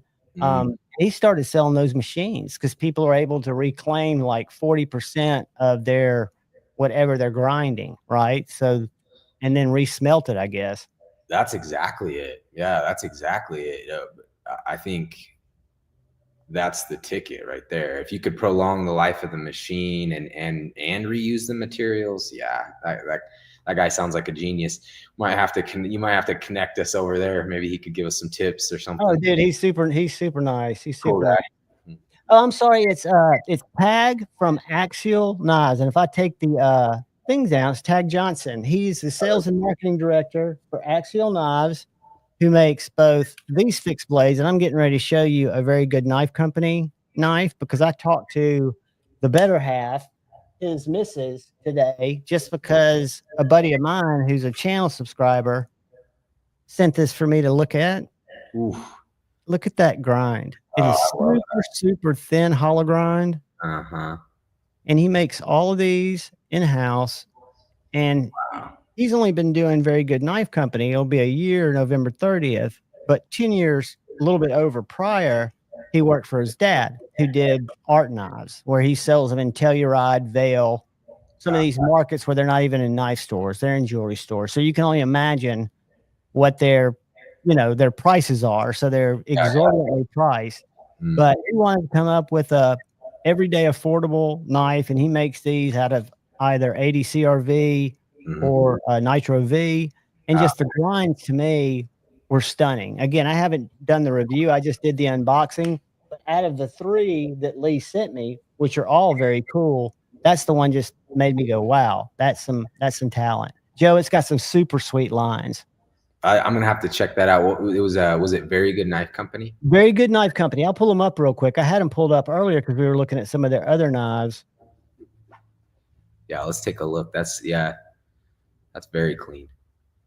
And all this stuff. And you just people think maybe because because I've got access to all these knives that I don't buy other knives, but I still see stuff and I'm like, nah, I need that. Well, like I said, I was so late to the fixed blade game. So they've got a full size tradition if you like that style, but a larger knife. And I love this Wasp. This is a little hollow ground, short, probably about the size of the Alpine. Okay. Yep. Just a little pointy, slicey. But look at the plunge grinds. And just look at the, like on this one, I was amazed by how clean and how even, whoops, why didn't it pull up? How even that grind is. And it's just beautiful. Beautiful. It's slicey. Beautiful. Is that micarta? That's micarta, huh? That is. I love it. Have you all seen the people doing burlap micarta? I have. Ooh, it looks good. That's what that look reminded me of. The burlap, kind of like it was kind of a maroon. Wasn't that kind of a maroon color or something? I love that. We've got a couple of knife makers like Shane, Edgy American Blade Works is in the chat, and he works with a lot of different materials. He even works with some experimental stuff. But these are the specials. I don't know if you can see that change.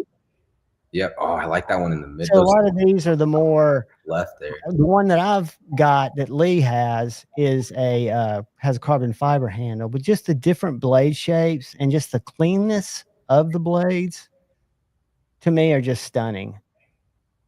I mean, different stuff that you don't see every day. Yeah, I'm a sucker for any of those black and gold. Yeah, those are. I've got a few, and I'm a weirdo when it comes to little tiny knives. Are you a fan?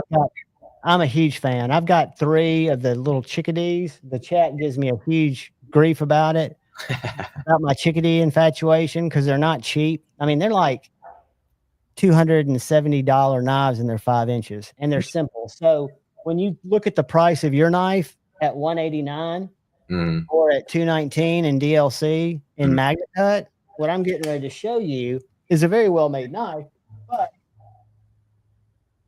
it's like $245. This one's S90V, and it's not quite as intense in terms of materials. But they're great little knives because I like them. I started out with little tiny knives, right? Yeah. That's why I jokingly said, don't lose sight of the fixed blade thing, because I see more people engage, at least with my content on fixed blades, than anything I put out folder. And it could be just me. That could just be, but when I said the number 1 search term is EDC fixed blade.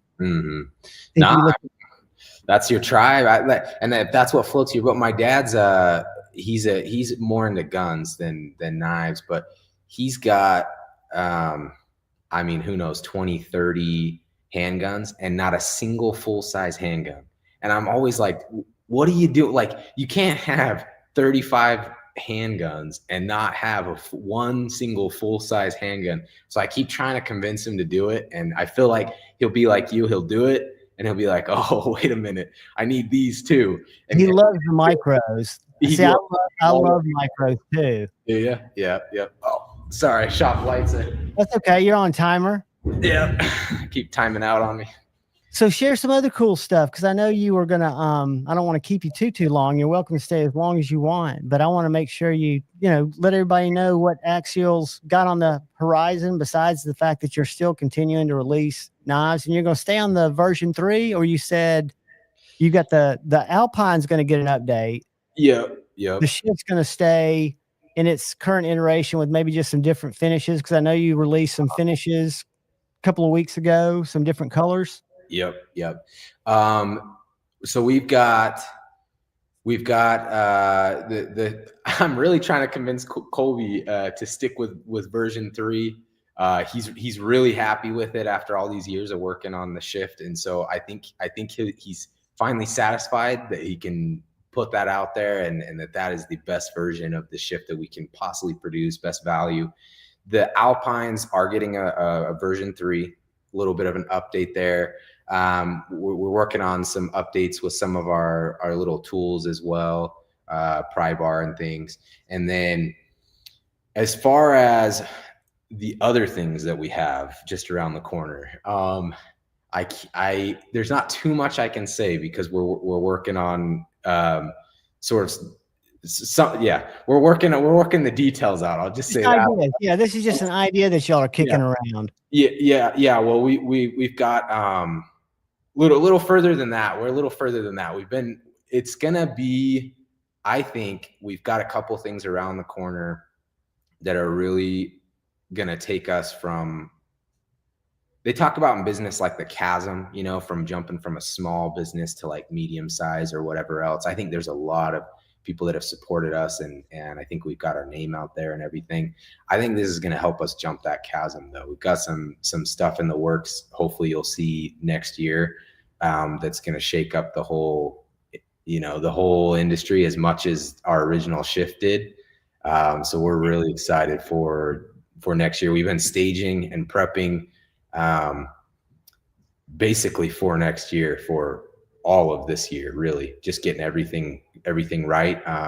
So we'll have our normal iterations, of different color schemes and things like that.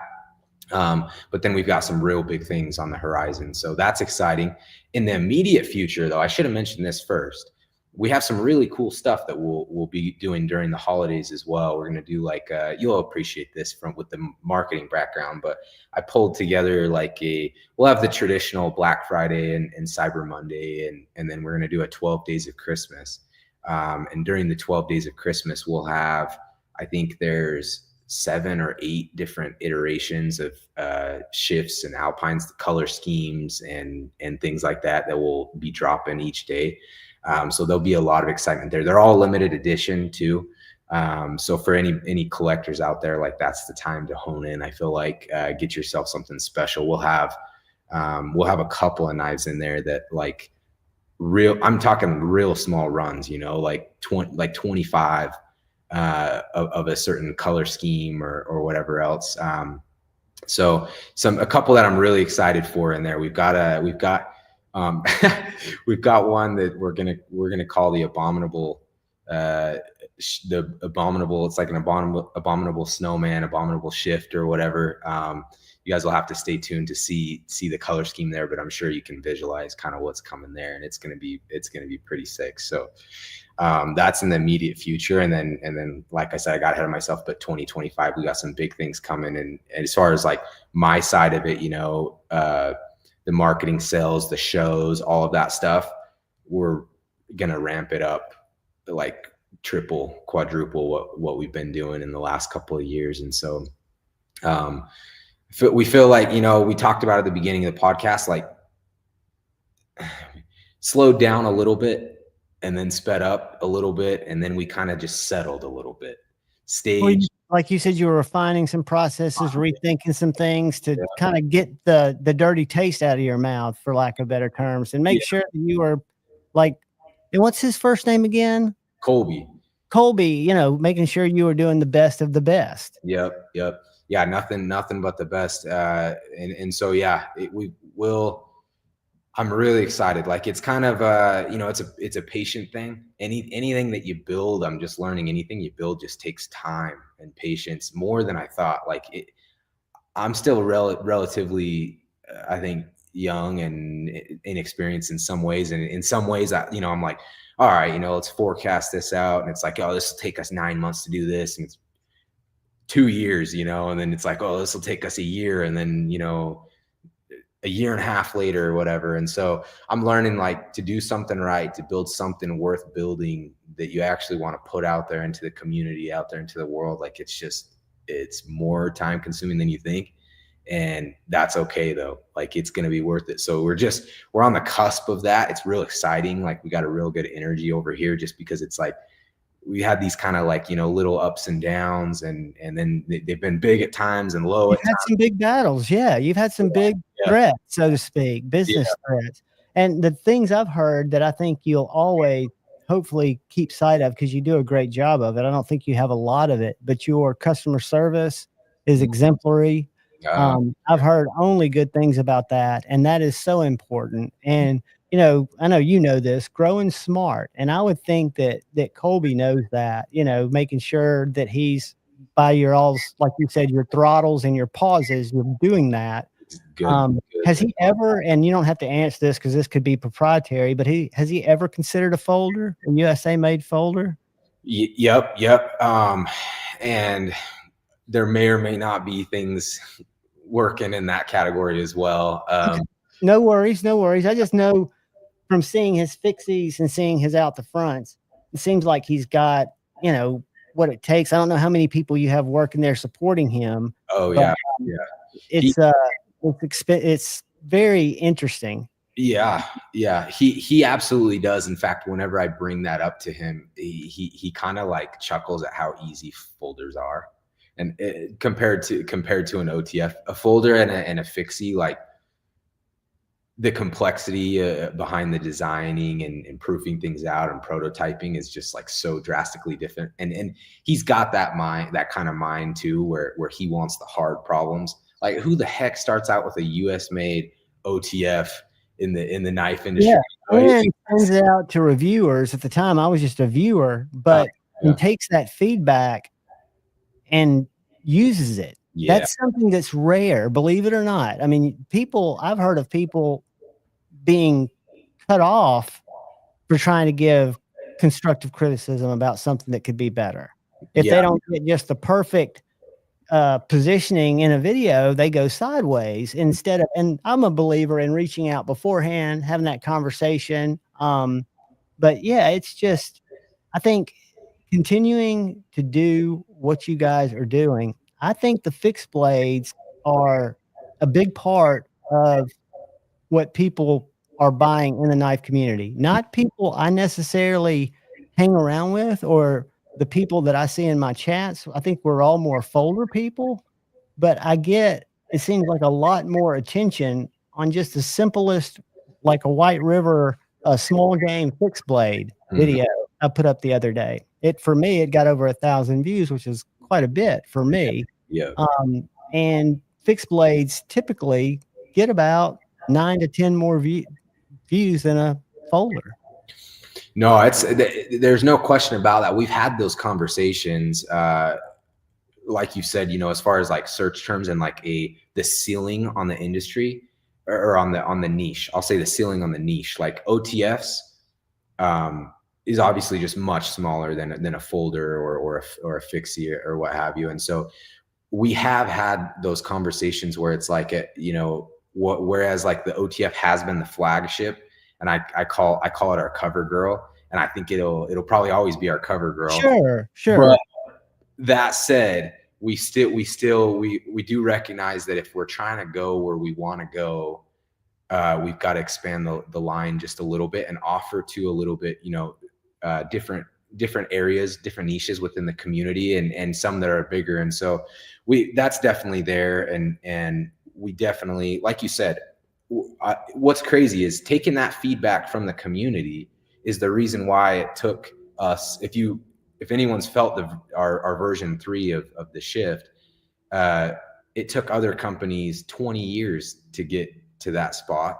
And I just talked about being patient, but at the same time, it's like, wait, you did that in just a few years. That's crazy. A year and a half almost. Yeah. Yeah. But that's because of the community and those data points. That's the way he thinks. And we work well together like that, because I like making data-based decisions too. So I'll give him, these data points, like you're saying, like, hey, our views or our engagement or these keywords are trending or whatever else. And here's our feedback on the latest knife or whatever. And then we make the decisions based on that. And I think the community has continued to support us for that reason, because they feel heard and they feel like it's a relationship, not just like, just shut up and buy the knife and we're the biggest and we're the only, being visible and being open to answering questions or getting answers for people is just, I think, a good thing. Cause I know subconsciously, I've always bought stuff from the same people, even if it's more expensive locally, because I like doing business with them, because I always have.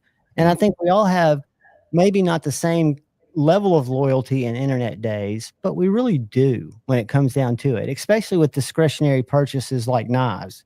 You find brands that you support, that you like. And I won't name them by name, but there's several here that I favor kind of highly because I seem to have a lot of them. Yeah. But on another one of the last questions, and then you can add anything you want, but being in sales and marketing with all the Google restrictions and all the where we fall versus tool and weapon, how frustrating and how many hurdles do you constantly work with? Or has it been pretty smooth on social media for you guys? Because I assume you have a professional account, right? Yeah, we do. It hasn't been smooth in that way, but it's the same type of, like we talked about, kind of that underdog start to our wholesaling and with our retailers and that. Like, I'd kind of say the same thing with social media. And I think there's a lot of knife companies out there, anybody who's OTFs for sure, but like all of our SEO, every single page is OTFs and blades and knives. And so like within Google, Meta, even a lot of organic stuff has been taken down, flagged, reported over shadowed out. Yeah. Shadowed out. But Facebook is near impossible to get any organic traffic on. I'll post and like, nobody's seen it, And so it has been a challenge, but once again, I'll come back to how cool the community is. The word of mouth is so powerful. Like, if I were to tell the average marketer right now, like somebody graduating college, I would be like, hey, how would you market this product, this knife company? They would fail so miserably, because they'd be like TikTok shop and TikTok ads. And then I would like do this and that, like all these like new, and it's not the that formulas that have been laid out there. They lay them out, they're 23 years old and they lay out all these, newfangled techniques. And like, I've done those and I've used those, and it's not the same in the knife industry. You got to take a step back and you got to go back 10 years on how you approach everything with the OTF industry, niche is specifically, but knives in general. And so that's been a very unique challenge for me to kind of take a step back a little bit, but I found I almost enjoy it more. I'm not really, I like the data side of marketing. I like people. I like the communication sides and everything. I'm not really like a TikTok guy. I'm not really like massively into trends. What's trending this week? Let me snag that audio and pull something Smash it together. It feels like high school to me. It's like we're all we're all following each other with the same haircuts and the same shirt and the same shorts and the same. It's like, is there no cut and the cheesy cut together videos? Yeah, and like, for me, I just like the individuality a little bit, and I don't like feeling like a sheep there sometimes, where I'm just following the next, the sheep in front of me or whatever. And so the cool thing about the knife industry and marketing has been that it is a little bit more old school. There's a lot more communication, word of mouth, publications, shows, like things that are considered a little bit like antiquated and like, you know, that's not going to work anymore. They work. And not only do they work, like that's the key. So I think like I've really found a way to enjoy it rather than, you know, focusing on the frustrations of not being able to like plug in, you know, $5,000 on an ad and get back, you know, whatever my ROAS. You're in a unique situation. You're marketing something that's very traditionally or digitally tricky to market. Yeah. What I think is commendable, and that's why I put your Instagram up there, which is just Axial Knives. Thanks. One of the things I've noticed, because I had a professional account for a while, and I would constantly get 5 posts flagged. I'd remove them, get them cleared, because it would limit my reach, and then I'd get 5 more. And one of my friends did a test, and I switched back to a personal account, and I no longer get flagged. But when I look, I'm only reaching about 99% of the time people that follow me. So my point is, we're not getting out to new people that might be like-minded people if they're not following us. So what I like to do is share companies that I support in my story. So if I see an Axial Knives post with a knife, I'll share it to my story and link it, because what that does is that opens up the reach. And that's what I consider organic small town marketing that really, really works. It's like word of mouth on steroids. Yeah. Yes, sir. Yes, sir. Edgy, has it started yet? Has the main event started yet? Has Jake Paul left the building on a stretcher? Did you see the press conference or the weigh-in? I saw a highlight of Tyson slapping him. Well, I thought at first it was going to be a fake thing, but they show an old clip of Tyson talking about he has bad feet. And so that's one way that he'll submit. If somebody hurts his feet, well, when he's walking up to the scale, he's got socks on.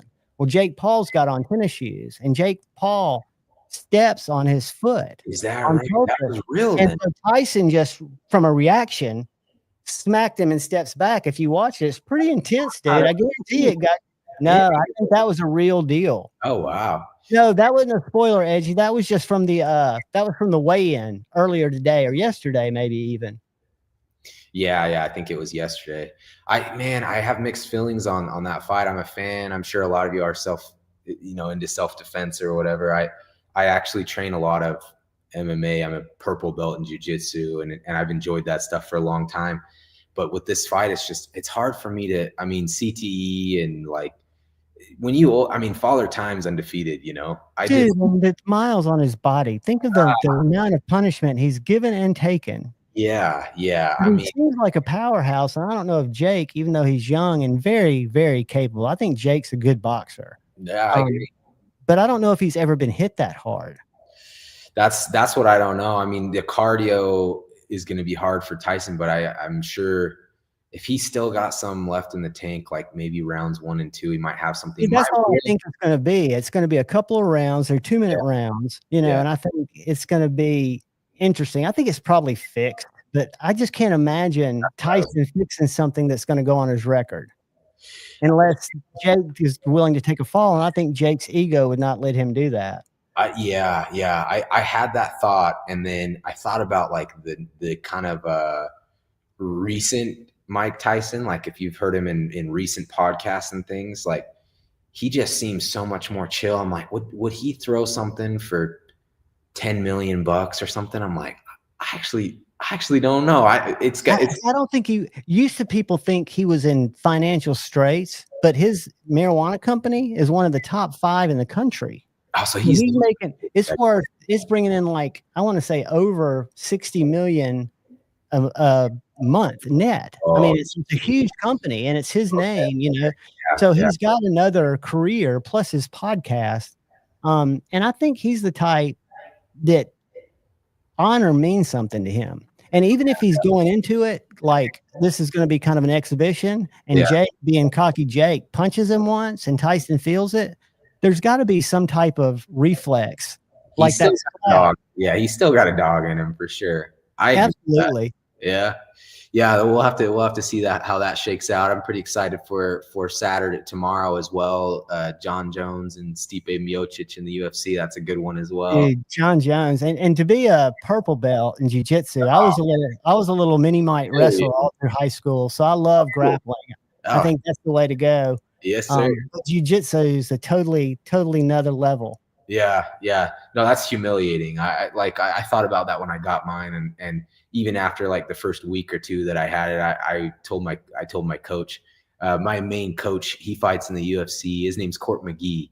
So he's got a gym out here in Utah. He's a second oldest fighter in the UFC right now. Really long career, the nicest kind of guy ever. Anyways, I told him like, hey, you got to take this back, man. Like I just started thinking about it, and then you get in there and you kind of get worked. It's got a way of, there's not very many sports that are like that. And you know this from your experience. You can get humbled in a heartbeat. Doesn't matter what they look like, or they can look goofy and talk goofy and be weird or whatever. It doesn't matter. You'll get whooped.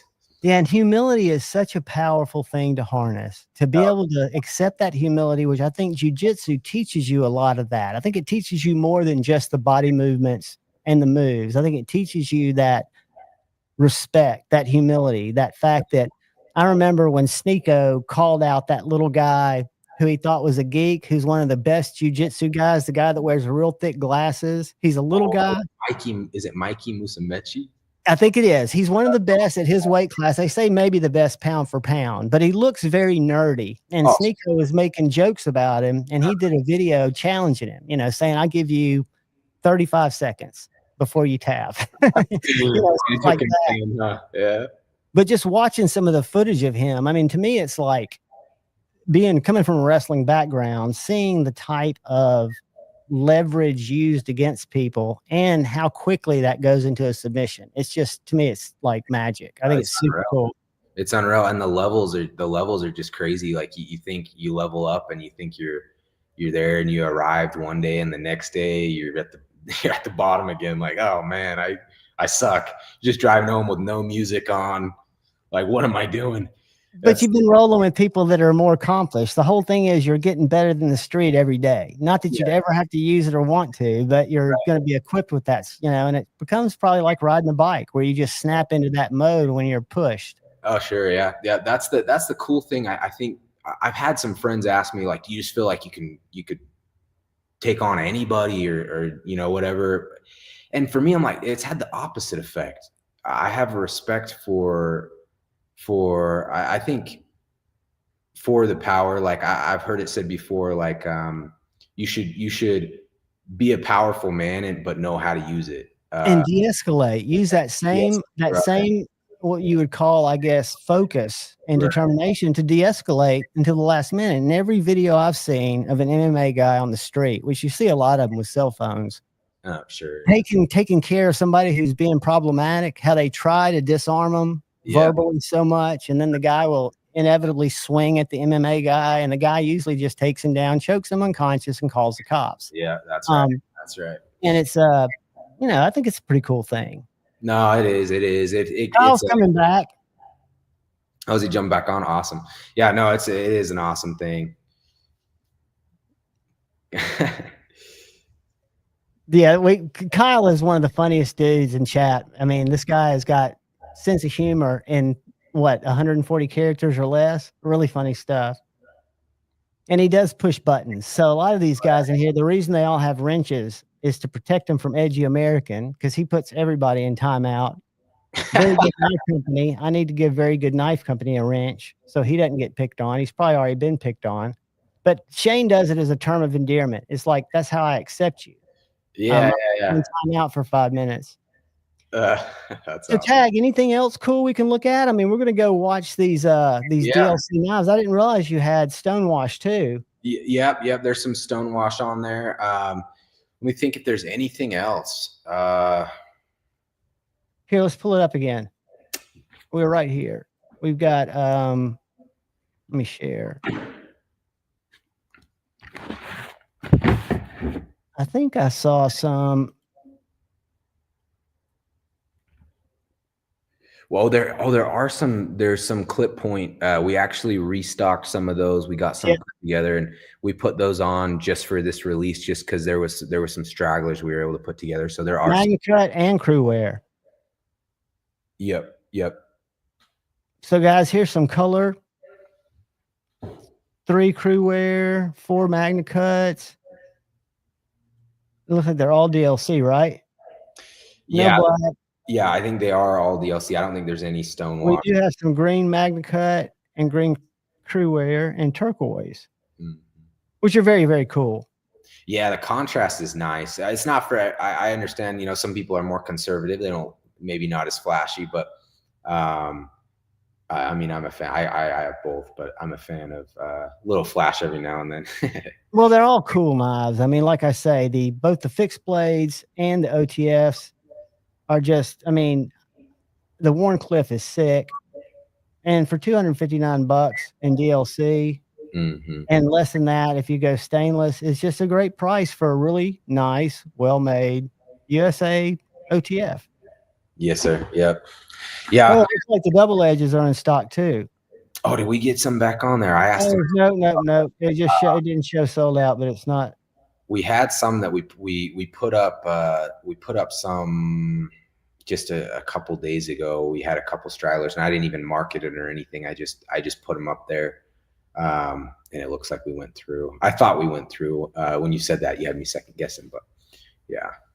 But really good stuff, guys. A really good company. I mean, these guys have been through a lot, and I know y'all remember the whole situation back then. And you guys did. You got quiet for a while, which I think made a lot of people wonder. But like you said, a lot of people rallied to the occasion. I know we were, what's up, Scotch and things? I know a lot of people were talking about it behind the scenes, and it was just one of those, you know, unfortunate situations. And it seemed like bullying, short and short. Yeah. The thing is, Scotch, I'm sending you a link. The thing is it's kind of, I'm grateful for it in a way. Like I feel like the way Colby's mind works, the way my mind works, and a lot of the people that we're surrounded with, it was like a signal, you know, like you're doing something right. You know, you pissed off, you ruffled some feathers, for some people that have some really nice quality products that we admire a lot. That must mean like we got something here, you know, and almost like, I'm sure a lot of y'all are the same way, but it's almost like sometimes, you know, somebody pushes back a little bit and it drives you a little bit.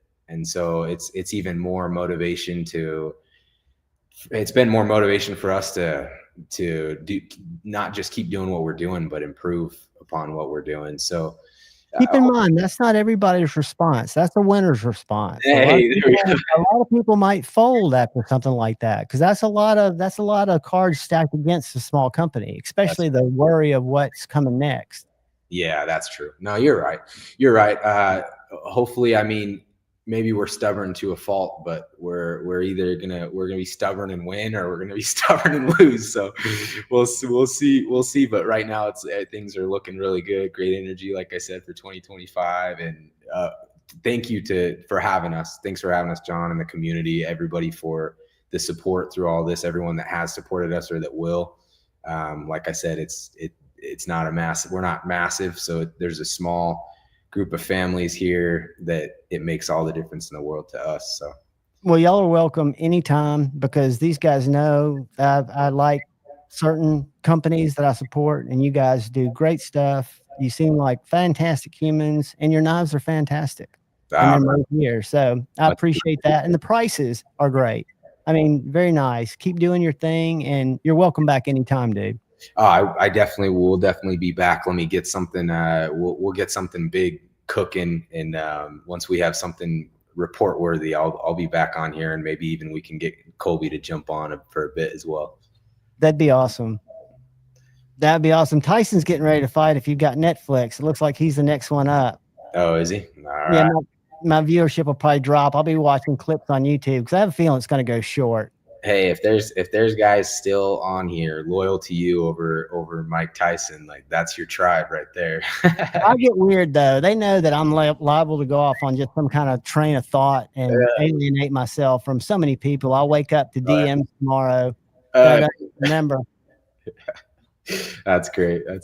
That's great. Well, much love, everybody. Thank you so much for having us on. We'll be back soon. Any questions or anything, you can DM me on Instagram or whatever. That's me that's responding there. Happy to respond or help. Like as John mentioned, any, if you got customer service or questions about even any little details, anything we can do for you, we'll be there. Well, dude, I appreciate it. And like I say, taking the time to come hang out with us means a lot. Gives these guys access to people that are doing cool stuff in the community, right? So I think it's this win-win. I thank you for coming. Thank you for having me, and we'll be back soon. Take care. I would love that. We'll see y'all. See you, Tag. Are you there, Kyle? I am here. I found that very interesting. I was curious when we talked the other day. I think it was Tuesday or Wednesday, and he brought up the Microtech thing because it did kind of shift their marketing, which is what he's responsible for. But I just find that interesting. Yeah, what's up, Pat? I didn't see you, buddy. I'm sorry. I've been talking. I probably missed a bunch of you guys. I hope somebody in here will give me round by round, or I can go over here and pull it up on YouTube. I don't think it started yet. No, they'll milk it for everything. And this is the first pro fight on Netflix, right? I believe so. I probably can't log in because my daughter's probably pirating it in Tennessee. Yeah, I don't have Netflix, so I can't watch it, but I figured I'd watch it. Where were we, buddy, when I so rudely... No, I wanted to give him the stage so you guys could have your talk. And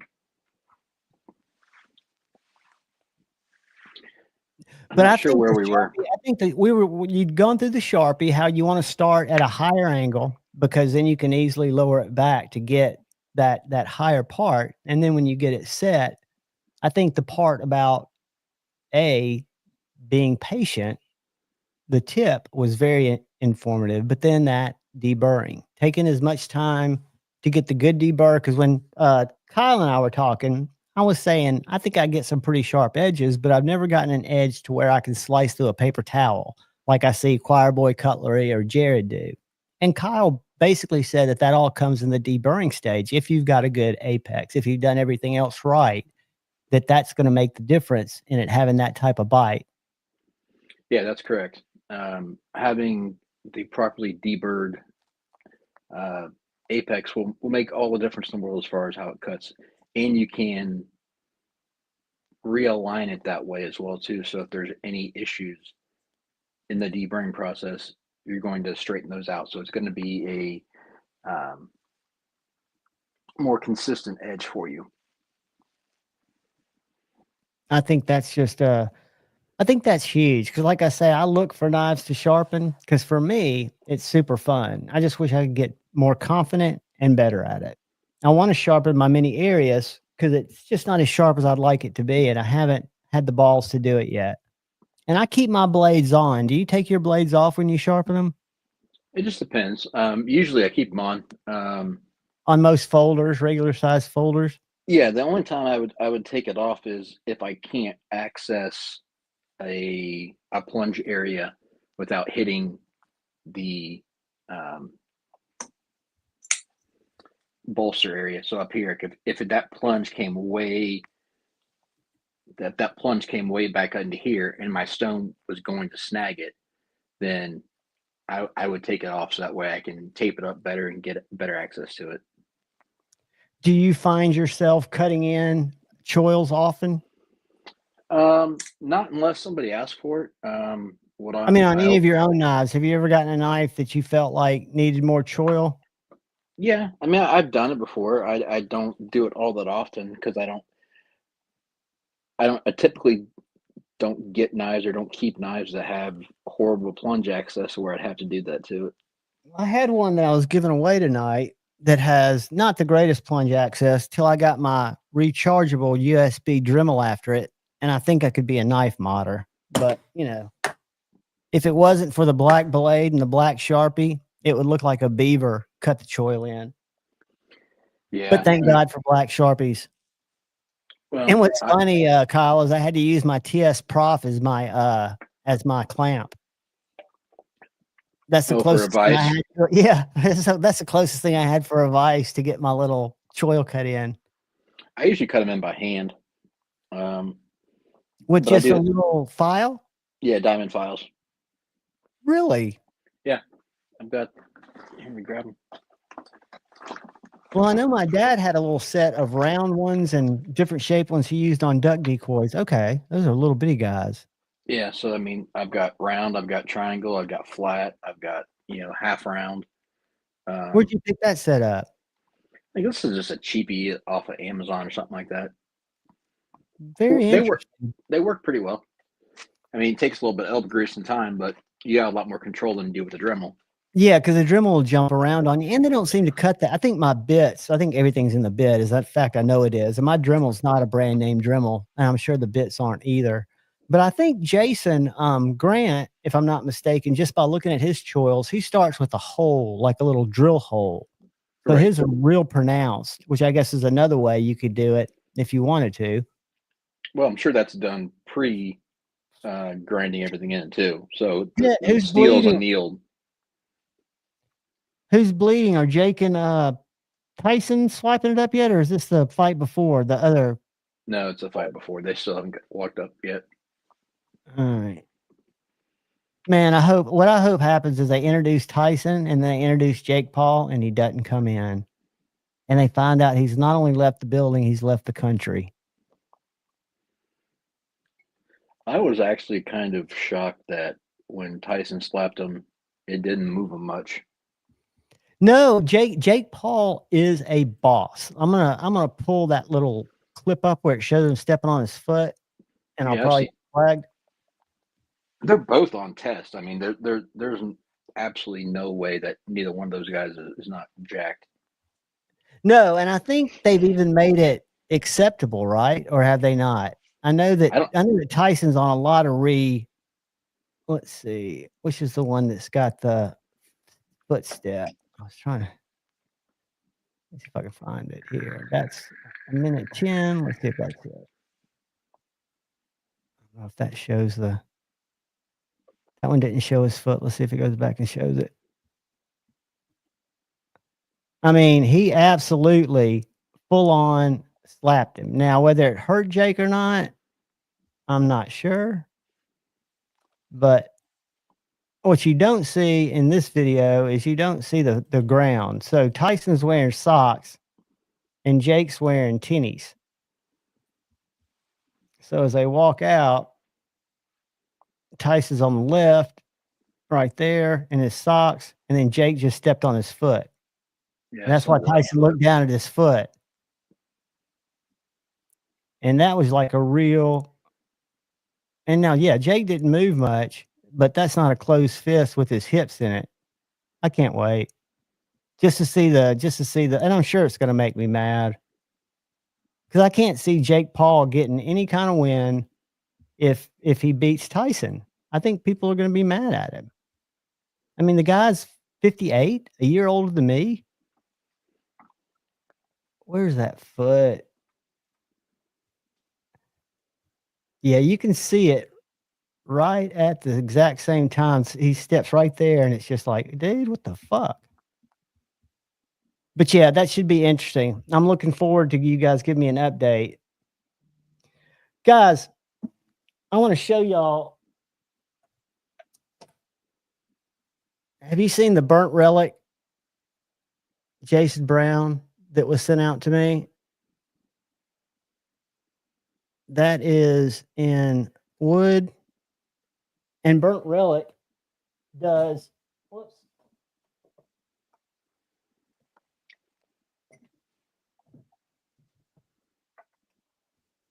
There's all types of organic art, whether it's, somebody that's you've lost, or he doesn't like to do pets because it's hard to capture, I think, the essence of a pet, their looks and stuff, but fantastic work.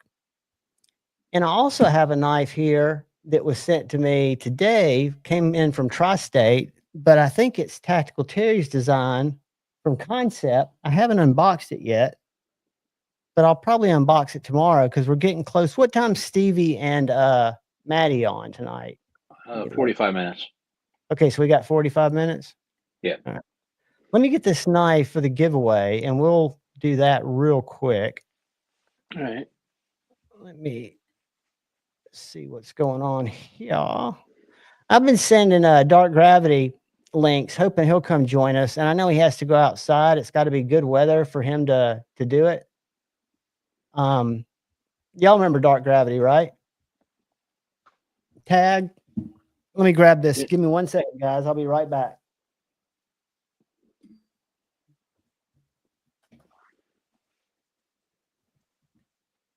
Hey guys, if anyone has any questions, throw them in the chat so I can see them.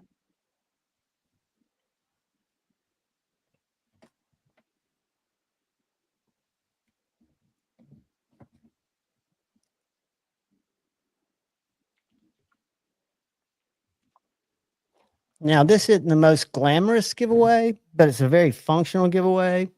And if you have not gotten into EDC Fixies, it's a good one. The only thing I would recommend is changing that ulti-clip, unless you like an ulti-clip, on your belt to a more less intrusive, either straps or a discrete carry clip. But this is just a little full tang D2 slicer with the G10 handles. And there's my little choil right there. But it's a really good little knife. I put an edge on it. Let me get my paper. And it sharpened up really well. I didn't do the strop test, so it probably won't cut paper towels, but it will laser beam through paper. And it's more of a hard use knife. It's got a thicker D2 spine, but I'll ship that out to you guys tomorrow. What I want to know, put a 1 in the chat if you want to do the numbers game, because there are not that many of you in here, or if you want me to do the random StreamYard picker. It's up to y'all. 1 for numbers game, 2 for StreamYard picker. We'll definitely cut fingers, Bluminati. I'll tell you who else will. That cat that comes and hangs out with me gave me a wrist cut. 2, which is random. Got you, Paul. Random. Todd Carr. If we get one more random, that'll close us out. Brown Sugar. Good to see you, girl, guy. All right, that's what we're doing. Ted Harrison, we're going random. Voting is up. Voting is up. Let me see what I'm going to put in here for our little giveaway term. All right, choose a stream. Oh, I know what I need to do real quick first. Let's see if, yep. I get about a 50% chance when I send my stream to Rumble too.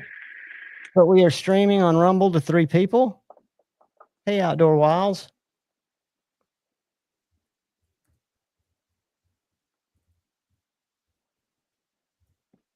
I never use Rumble. I just started putting content up there when my link tree got violation of community guidelines taken down, shot to the ground.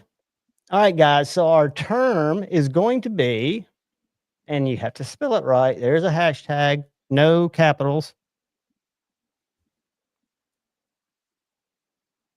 All right. Now I'm going to share it. I think there are about 39 of you in here. So throw this in and we will be rocking along. So Kyle, what you got going for the weekend, buddy?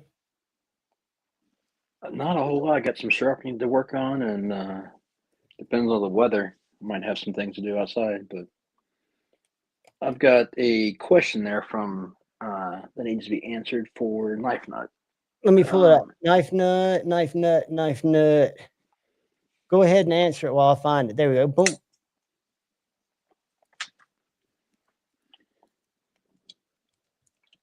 Can you read it, Kyle? Yeah, I got you. That's why I was setting this up so I could show him. All right, let me make you big. Let me make y'all keep putting that in there. I'm going to make Kyle big. So there's a couple reasons that could be happening. One, yes, that could be from stones need to be reconditioned. I would give them a good clean first. But the other reason is potentially if you're spending too much time, just like this, just working on one spot at a time and not doing complete strokes blending, then you will get some waves in there where you'll actually have some spots that are lower and higher than others. So if you're working one area for very long, then make sure you go ahead and do long, full passes. That way you're actually blending that area. Otherwise, you'll get some of those low areas. If cleaning the stone didn't help and you're doing full strokes and it's not doing that still, then go to actually conditioning it and seeing if that will change it for you. And let me know if that helps out, or if you have a follow up with that. If not, I do a couple of things. After each sharpening, I'll wash my stones. I've got a little like fingernail scrubbing brush, but I use this stuff called Bartender's Friend, I think. Yeah, Barkeeper's Friend. That's what I use that with a little nylon brush. That's what I use in between sharpenings. And when I go to recondition, I got a kit from Gritomatic, and it only had 1 grit of silicone carbide powder.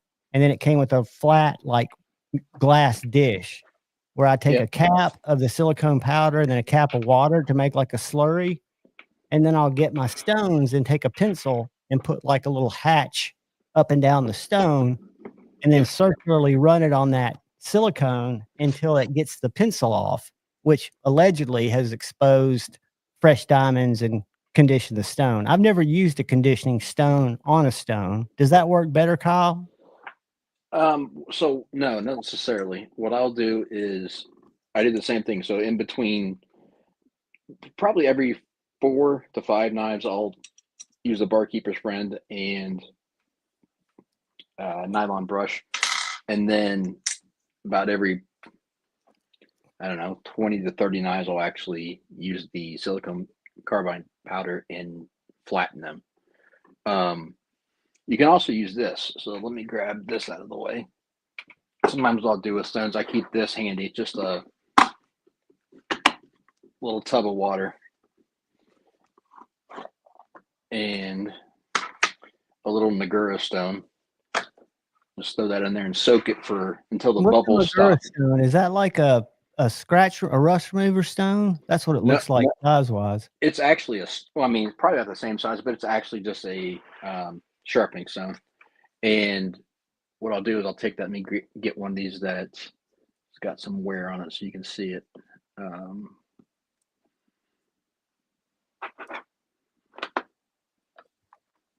Okay, so you can see that's got a decent amount of swarf still left in there, metal. Mm-hmm.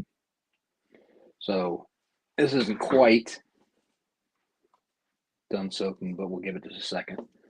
Where do you grab something like that little thing? And what was it called again? A Nagura, Nagura. They're about $10 to $15 on Amazon. Amazon. Yep. I'm going right now.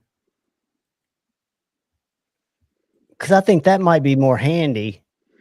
So then all I'll do is I'll just dip that in water. You don't need to get this one crazy. And then take it and just evenly. I just try to do some circles on there until I'm taking off some of that metal swarf. And you're just taking off the metal. You didn't worry about putting hatches on it to get it all. Right. That's just more to spot go where you see the buildup. Well, I'm going to do the entire stone, but I'm not necessarily worried about flattening it all the way. Gotcha.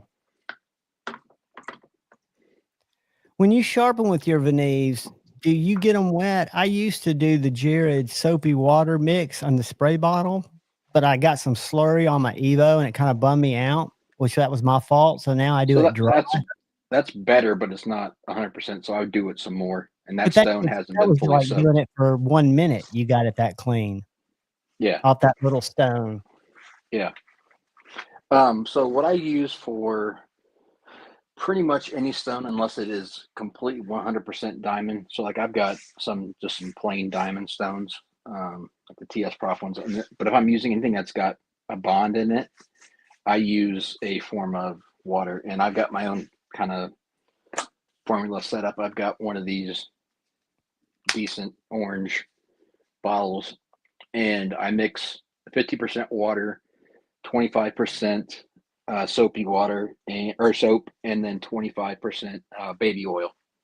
Ah, the And baby oil. it makes them slick, so that way it's easier to wipe the swarf off when you're working on Is them. that the little stone you bought? Because I see a bunch of them on there, but I see different grips. Yeah, you want something like that, like an 8,000 grit, because you want it to be finer than your finest stone you're using, so that way it's not impregnating the finer stones with a coarser grit. I got you. Very cool. So Great here, let me grab. So here's a Beneve. That's one of the thin ones. That's one of the 1/2 inch wide, the Ursas. Mm-hmm. So same thing, just throw it there, just get it wet.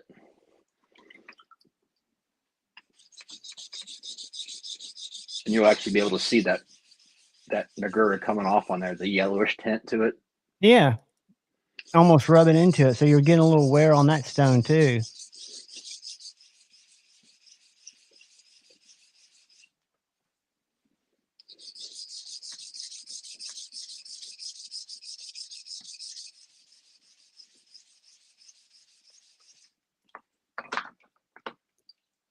So if you're going to use a wet solution, do you just make sure to clean between some of your strokes so you don't get a slurry buildup on your blade? Yeah, so usually when I'm sharpening, I'll have the system a little bit closer this way to the edge of the desk, towards me a little bit more. And then I just I've got a microfiber towel here that I keep, and just keep it across my lap. And so that way it's not getting water on me. But then also after a couple passes, like if I'm getting ready to check for burr, I'll and just wipe it very gently off there and get any metal swarf off of the blade. And then same thing when I flip it. And I also clean between stones, so that way you're not putting a coarser grit swarf onto a finer. Yeah, that makes sense. And that's important, guys. And I guess if you use them dry, you're just going to wear them out faster. Yeah, I mean, you can do them dry. You just wear them out faster, and it's a little bit slightly less feedback. It doesn't quite polish nearly as much.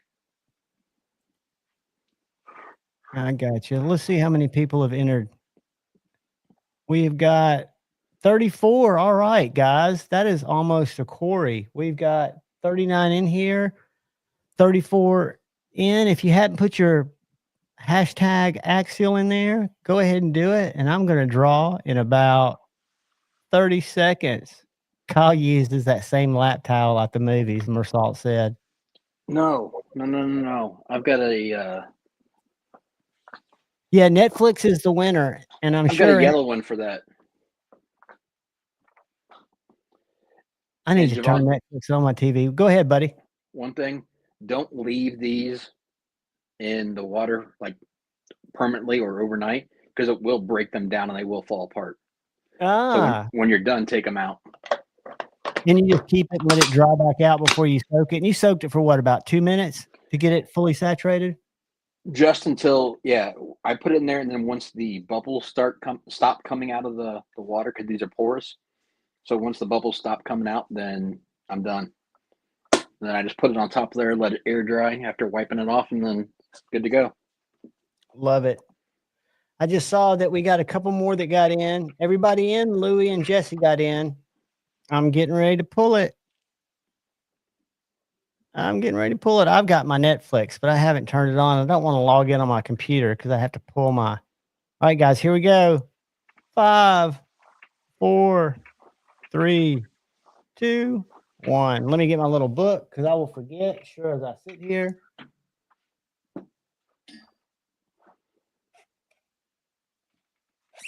Jay Course Cotton. Congratulations, brother. Jay. Do this, Jay. Let me find my boom. Let's see if that put it in there. Congratulations, Jay. Shoot me an email to javonsknifeflicks@gmail.com and I will send this out to you tomorrow. I'll get it boxed up tonight after I do this little 7 knife review. Jay Course Garden. Congratulations, buddy. And that's the Flissa, is what that knife is called. It actually had the Fliss on the box. And I can get the box in an envelope, so I'll send you the box and everything, buddy. Congratulations. Y'all sit tight for 1 second because I'm not going to close this up yet. I'm going to turn on the TV and see if I can get Netflix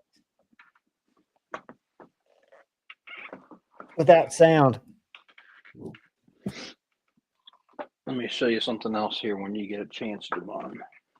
So we're talking about that Nagura. Then there's also things like true flattening stones like that are quite large, and that's more for wet stones and full-size bench stones.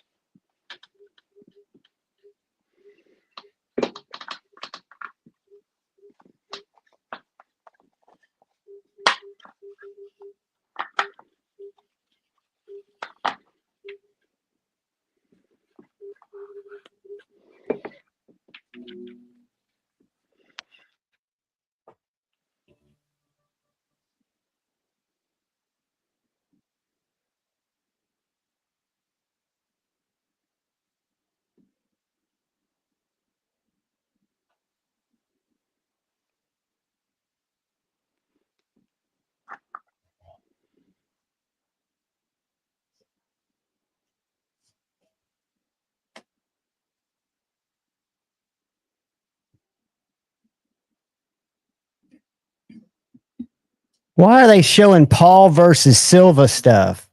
Why are they? I just thought Tyson got knocked out when I walked over there and turned it on. I don't know. That's whack. But yeah, it looks like they're going to have a build up for a while. Building it up for a while. So what I don't know if you heard me or not, John, what I was saying is then you also have like large flattening stones like this. That's the ones I was asking about that I've seen that are called flattening stones. Those look kind of intimidating to me. These are more for like your bench stones or your wet stones.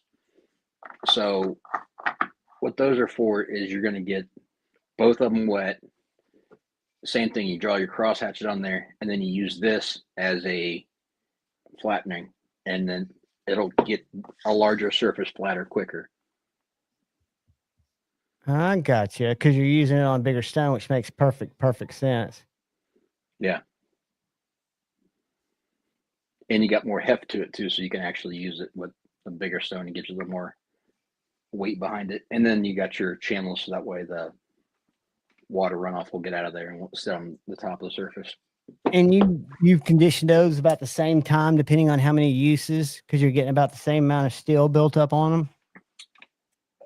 These actually load faster. So what I end up doing is, in water stone's a little bit different. So like these, I'll actually use that Nagura prior to me sharpening. So that way I can create a little bit of a, not necessarily a swarf, but you're creating a little bit of a slurry. So that way it cuts a little bit better. The actual substrate is going to be exposed a little bit more. So that way it cuts faster. Right. So let me see if, let me grab my,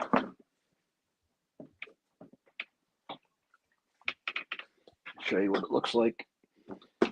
So I'll do the same thing and just soak this Nagura for a second here.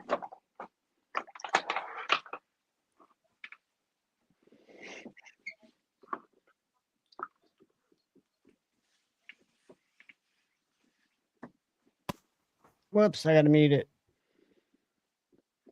Get that wet, and then I'm just going to take this and Oh, you're using that little Nagura? yeah, I'm doing this to to build up. The slurry? Yep. And then I take that, and then I'll start sharpening with that. And then as it starts loading, do the same thing. Add a little more water and add a little more Negra and keep sharpening. Interesting. So that kind of keeps it maintained while you go. Yeah, and it just keeps the surface fresh. That way it cuts a little bit better. So it's messy. So that's why water stones aren't necessarily for everybody, but they do have a great. Whoops. Sorry about that. Hold on 1 second. Hold on 1 second. I pushed the wrong button. You were saying they're what about whetstones? I said they're just messier, so that's why a lot of people don't like to use them. But there are some advantages of them. They give great finishes. Old Fed's got a question for you, and there is no such thing as a dumb question. When do you decide to hand sharpen over a fixed angle system? At what point, or when would you get to that place to where you felt like you? It depends on what I'm using it for. So there's a lot of variables, but a lot of times if I'm doing like folders for clients, they want something that's going to be, and I want to provide something that's going to be uber precise. So I will go with something like my system. That way I can guarantee that you're getting the best of the best.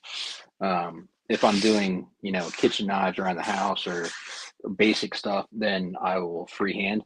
Or if I'm doing, something that's more difficult on a system, then I may do it freehand, like a super tiny knife or a super large knife, then I may do it freehand. But a lot of times, if it's for a client work and I want something really, really good, then I'll use the system. So it's not a dumb question. That a system, if you get to use it well, is going to give you more consistency. I guess if you're a great hand sharpener, it would be different. But I would think a system has always kind of been the way I go, even though I play with hand sharpening on my folders, on my little slip joints. And all I use for that is a work sharp field sharpener just to try to practice, which is the worst one to practice on. But I like my fixed system just because I feel more in control. So the ability to keep consistency on a machine is always going to win out. Now, you lose some flexibility. There are some things you can do freehand that you cannot do on the system. That's, manipulating angles in mid stroke and that kind of thing. So if you're trying to really fix something that's wonky, it's easier to do it with freehand. Right. Now, but that also brings into more room for error. Same as anything. If you do something that's automated, robotic, that's why doctors, on certain surgeries will use robots now versus their hands because it's steadier. Right. It's more perfect. Yeah, so correct. It's going to have that ability to be more precise. Now, does it mean one's better than another? No, not necessarily, because there are, like I said, there are benefits to doing it by hand as well too. But the old adage of doing it by hand is always a better edge than a system is no longer the case because we've got systems that are so much better. In the old days, when you had base level systems, then yes, that was completely the case because it wouldn't continue to keep like a Lansky or something that would get wiggly. Right. And Rob, I don't think the stones our weren't as good. 940 is wonky. A lot of people don't like the blade geometry, but I love it. Well, the issue with the 940 is the heel. The heel on those in plunge is not great. So no, you're exactly right. Looking at it is going to create a smile probably in the first or second sharpen. There's nothing you can do about it. Even keeping factory. Yeah. So yeah, I mean you're gonna either cut in a sharpening tool or deal with the fact that you're gonna get a little bit of a smile there. And smiles are just aesthetic. It's not the end of the world, but it's annoying that you have to deal with that from a factory. That's right. Dang, they're singing the national anthem. I've got, well, where'd it go? I had it on over here, but can't stream share it. Or I'd stream share it and just get myself banned. Who's that singing? I have a feeling it's going to be quick, quick, quick. I could be wrong. They could stretch it out. Hey, I like Fed, the system. For me, a fixed system. I started out with a Spyderco Sharp Maker and did okay with that, but not great. And then the Sharp Maker is not designed to be a sharpening system. It's a touch-up system. It's more of a maintaining system. Yeah, Correct. But I was an idiot and I bought the diamond rods, bitch. So I was trying to reprofile on it. Yeah, that's not the ideal system for that. No. So I apologize for some of those early giveaway knives. They would all cut, but they might have had some wonky bevels. Well, plus you're also limited to 20 and 25 degrees, whatever they set for you.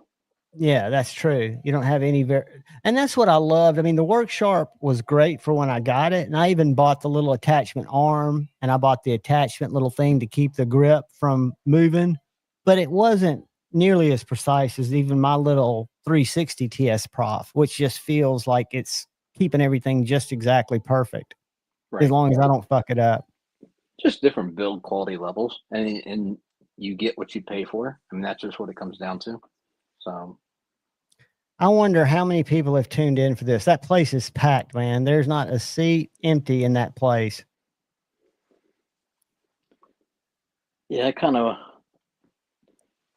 wish I could see it, but I'm not paying Netflix for that. So no, and I would share it, but I don't think I can. I think when I go to, because it's in a different window. It opened in its own, and they haven't even walked out yet, so they're a ways away. But I wonder if it'll be quick. You never know. Like I say, 2-minute rounds fall in Jake's favor, I think. I mean, in Tyson's favor. But first of all, I don't know how Jake could come out and punch an old dude that hard. But he's not maybe a normal old dude because he's Tyson. Right. She's still singing? What the fuck? Come on. No, I'm behind. How do I get this?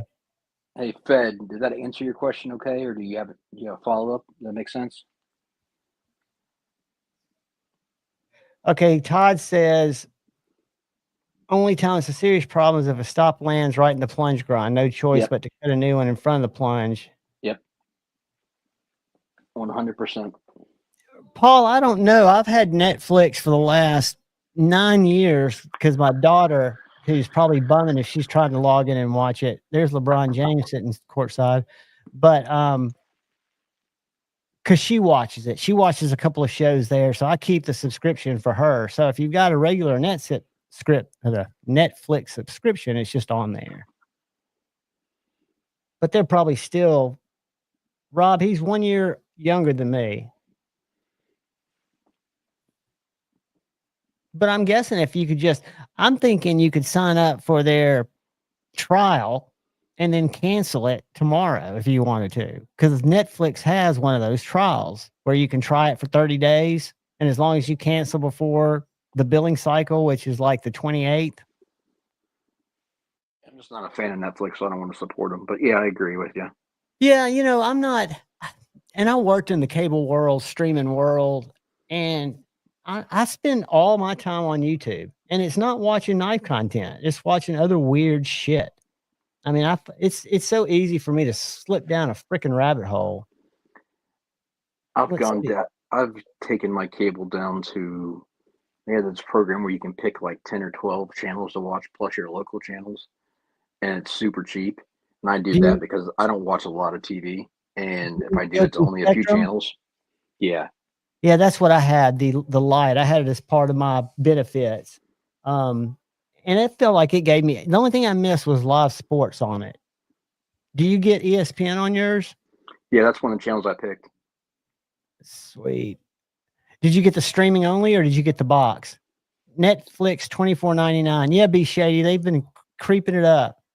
Fook Doozle, good night, buddy. And guys, we're going to talk more about burnt relics here in a sec. And we're going to talk about it tomorrow on the Members Live. Because I think That is awesome. Night Fook. I know he's going to watch the fight. Kyle only watches the golf channel.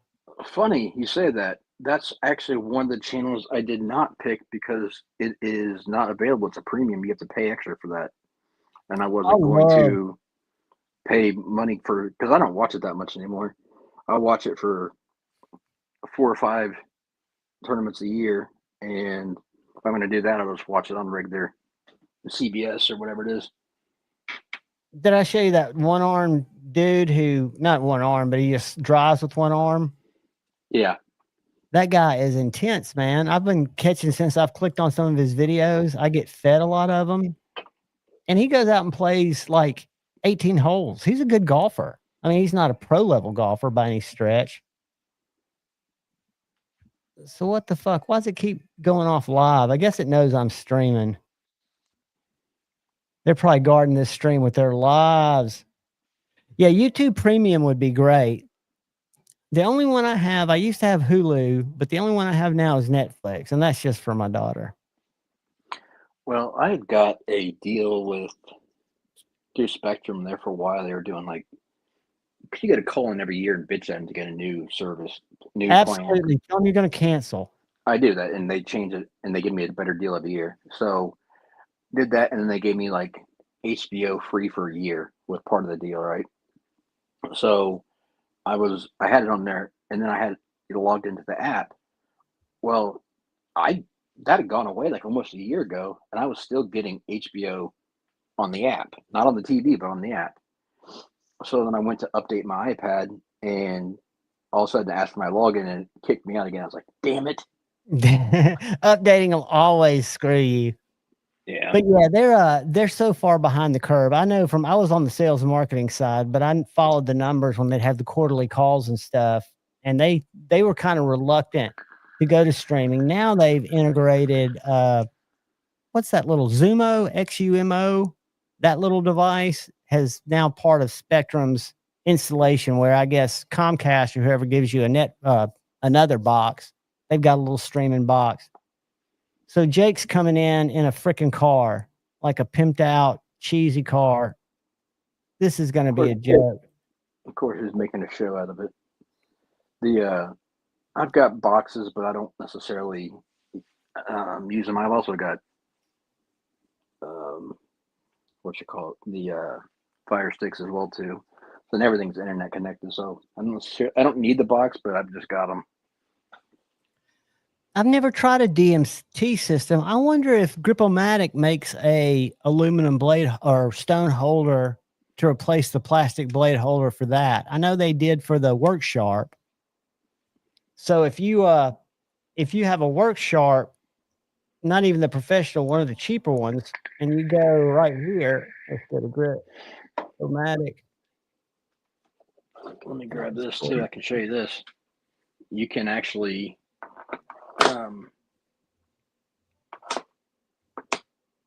they got a lot of guide rods, but they don't have the freaking 360. You can just use one of these too for your DMTs. Want to watch? Oh yeah, if you're gonna. Jace, thank you, brother. Thank you for being a supporter, my friend, and have a great dog walk. Have a fantastic dog walk. It's kind of chilly here, which is nice. Jake's my favorite Paul brother, and that's not saying much. The buckhorn. Paul, where'd that come from? Let me go buckhorn knife. Buckhorn knife. Is it a carbon knives from Kyoto? Oh yeah, that's the one that Ken Onion. That is an awesome knife. What I was going to show you, let me Google Work Sharp or put Work Sharp in the search on Grip-O-Matic. Work Sharp.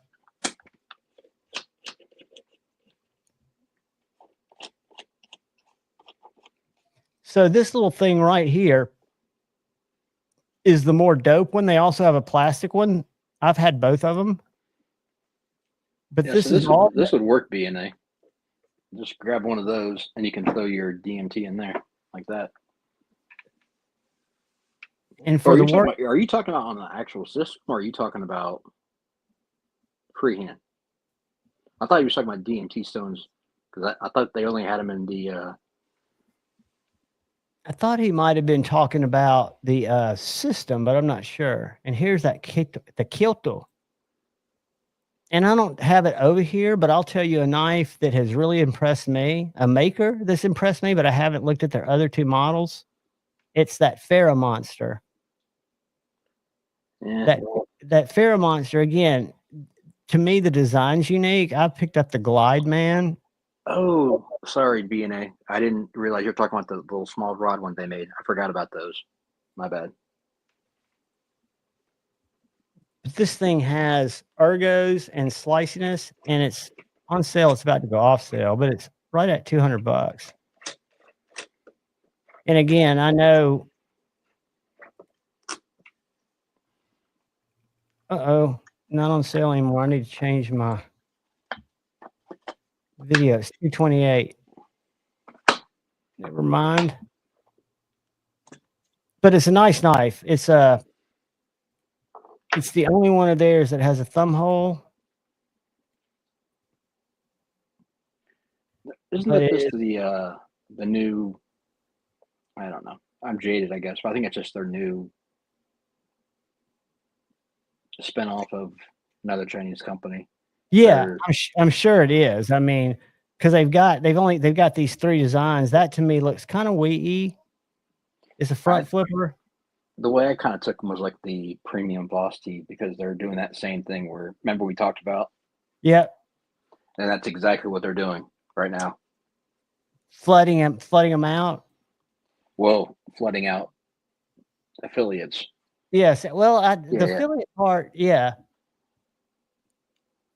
And talking to Tag, that's something I know is tough. Not being dishonest and giving people unfair commissions to try to push a knife over another knife, but YouTube and organic marketing is really the only way they have to go to market, any of them. And a lot of them just do word of mouth, your big ones. Where in the world did that go? I was going to show you.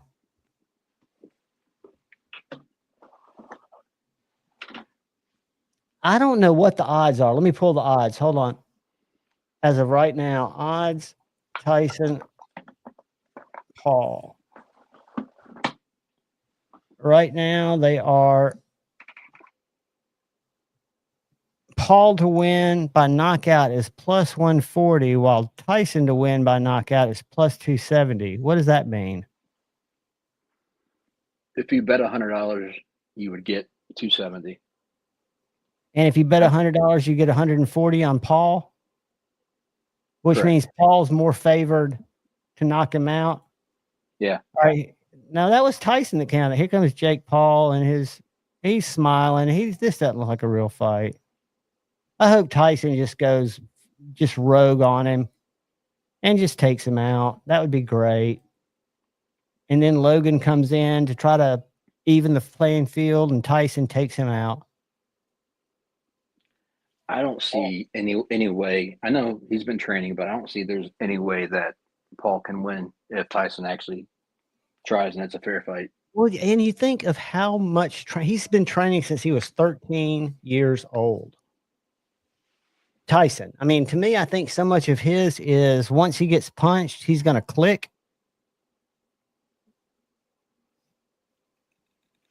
Sid Faction. How long 15 is that? minutes. 15 minutes? All right, guys. We're going to see if we get a knockout before we bail out of here.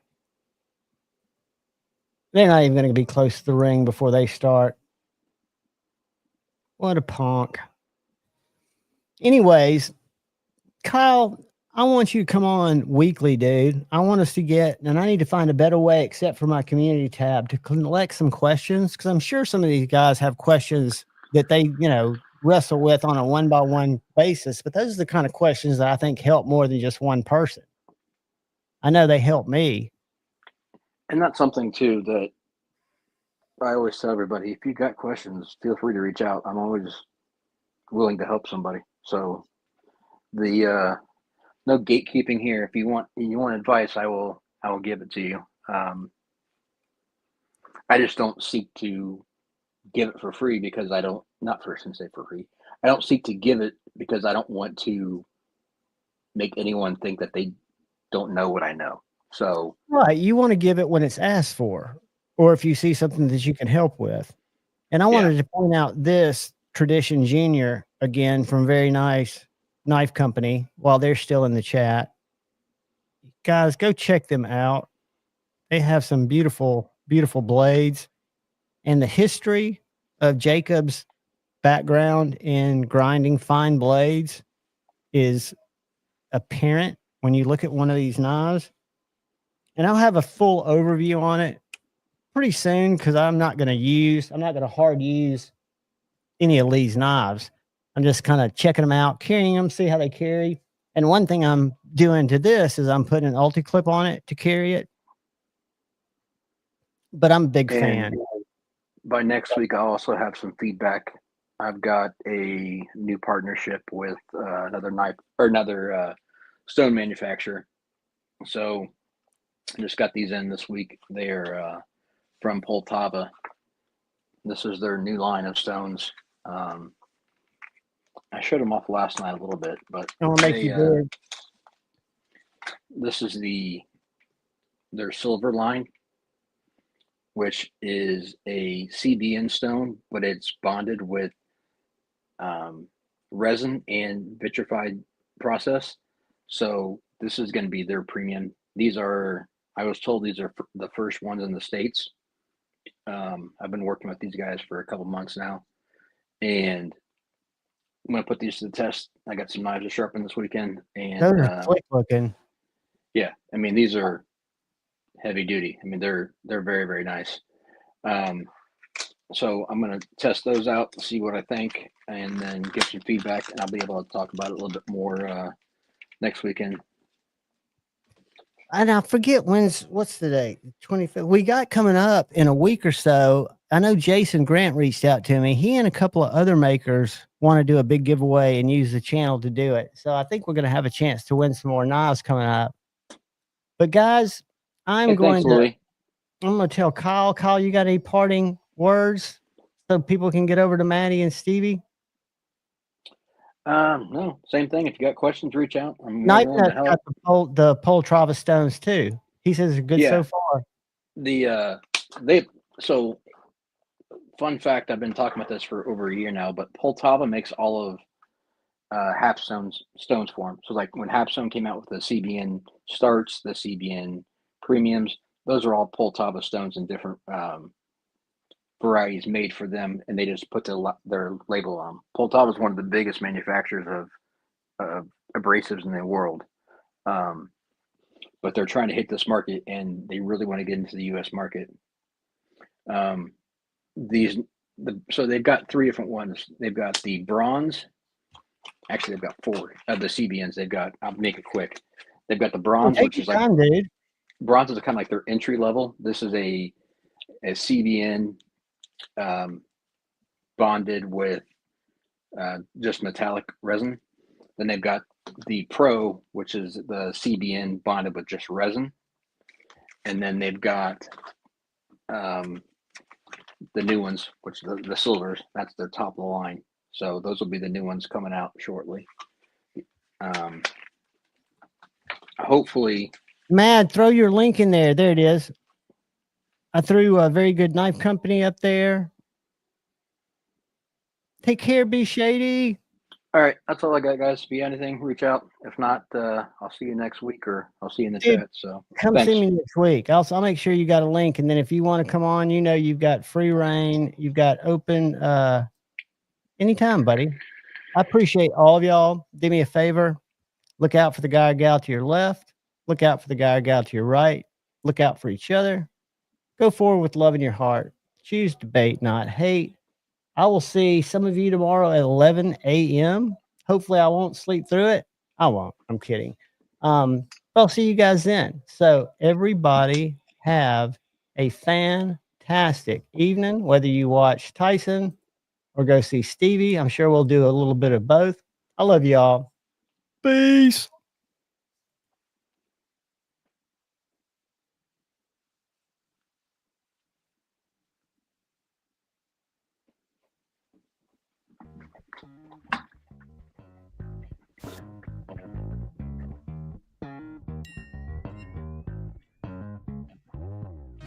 Sex, do it right.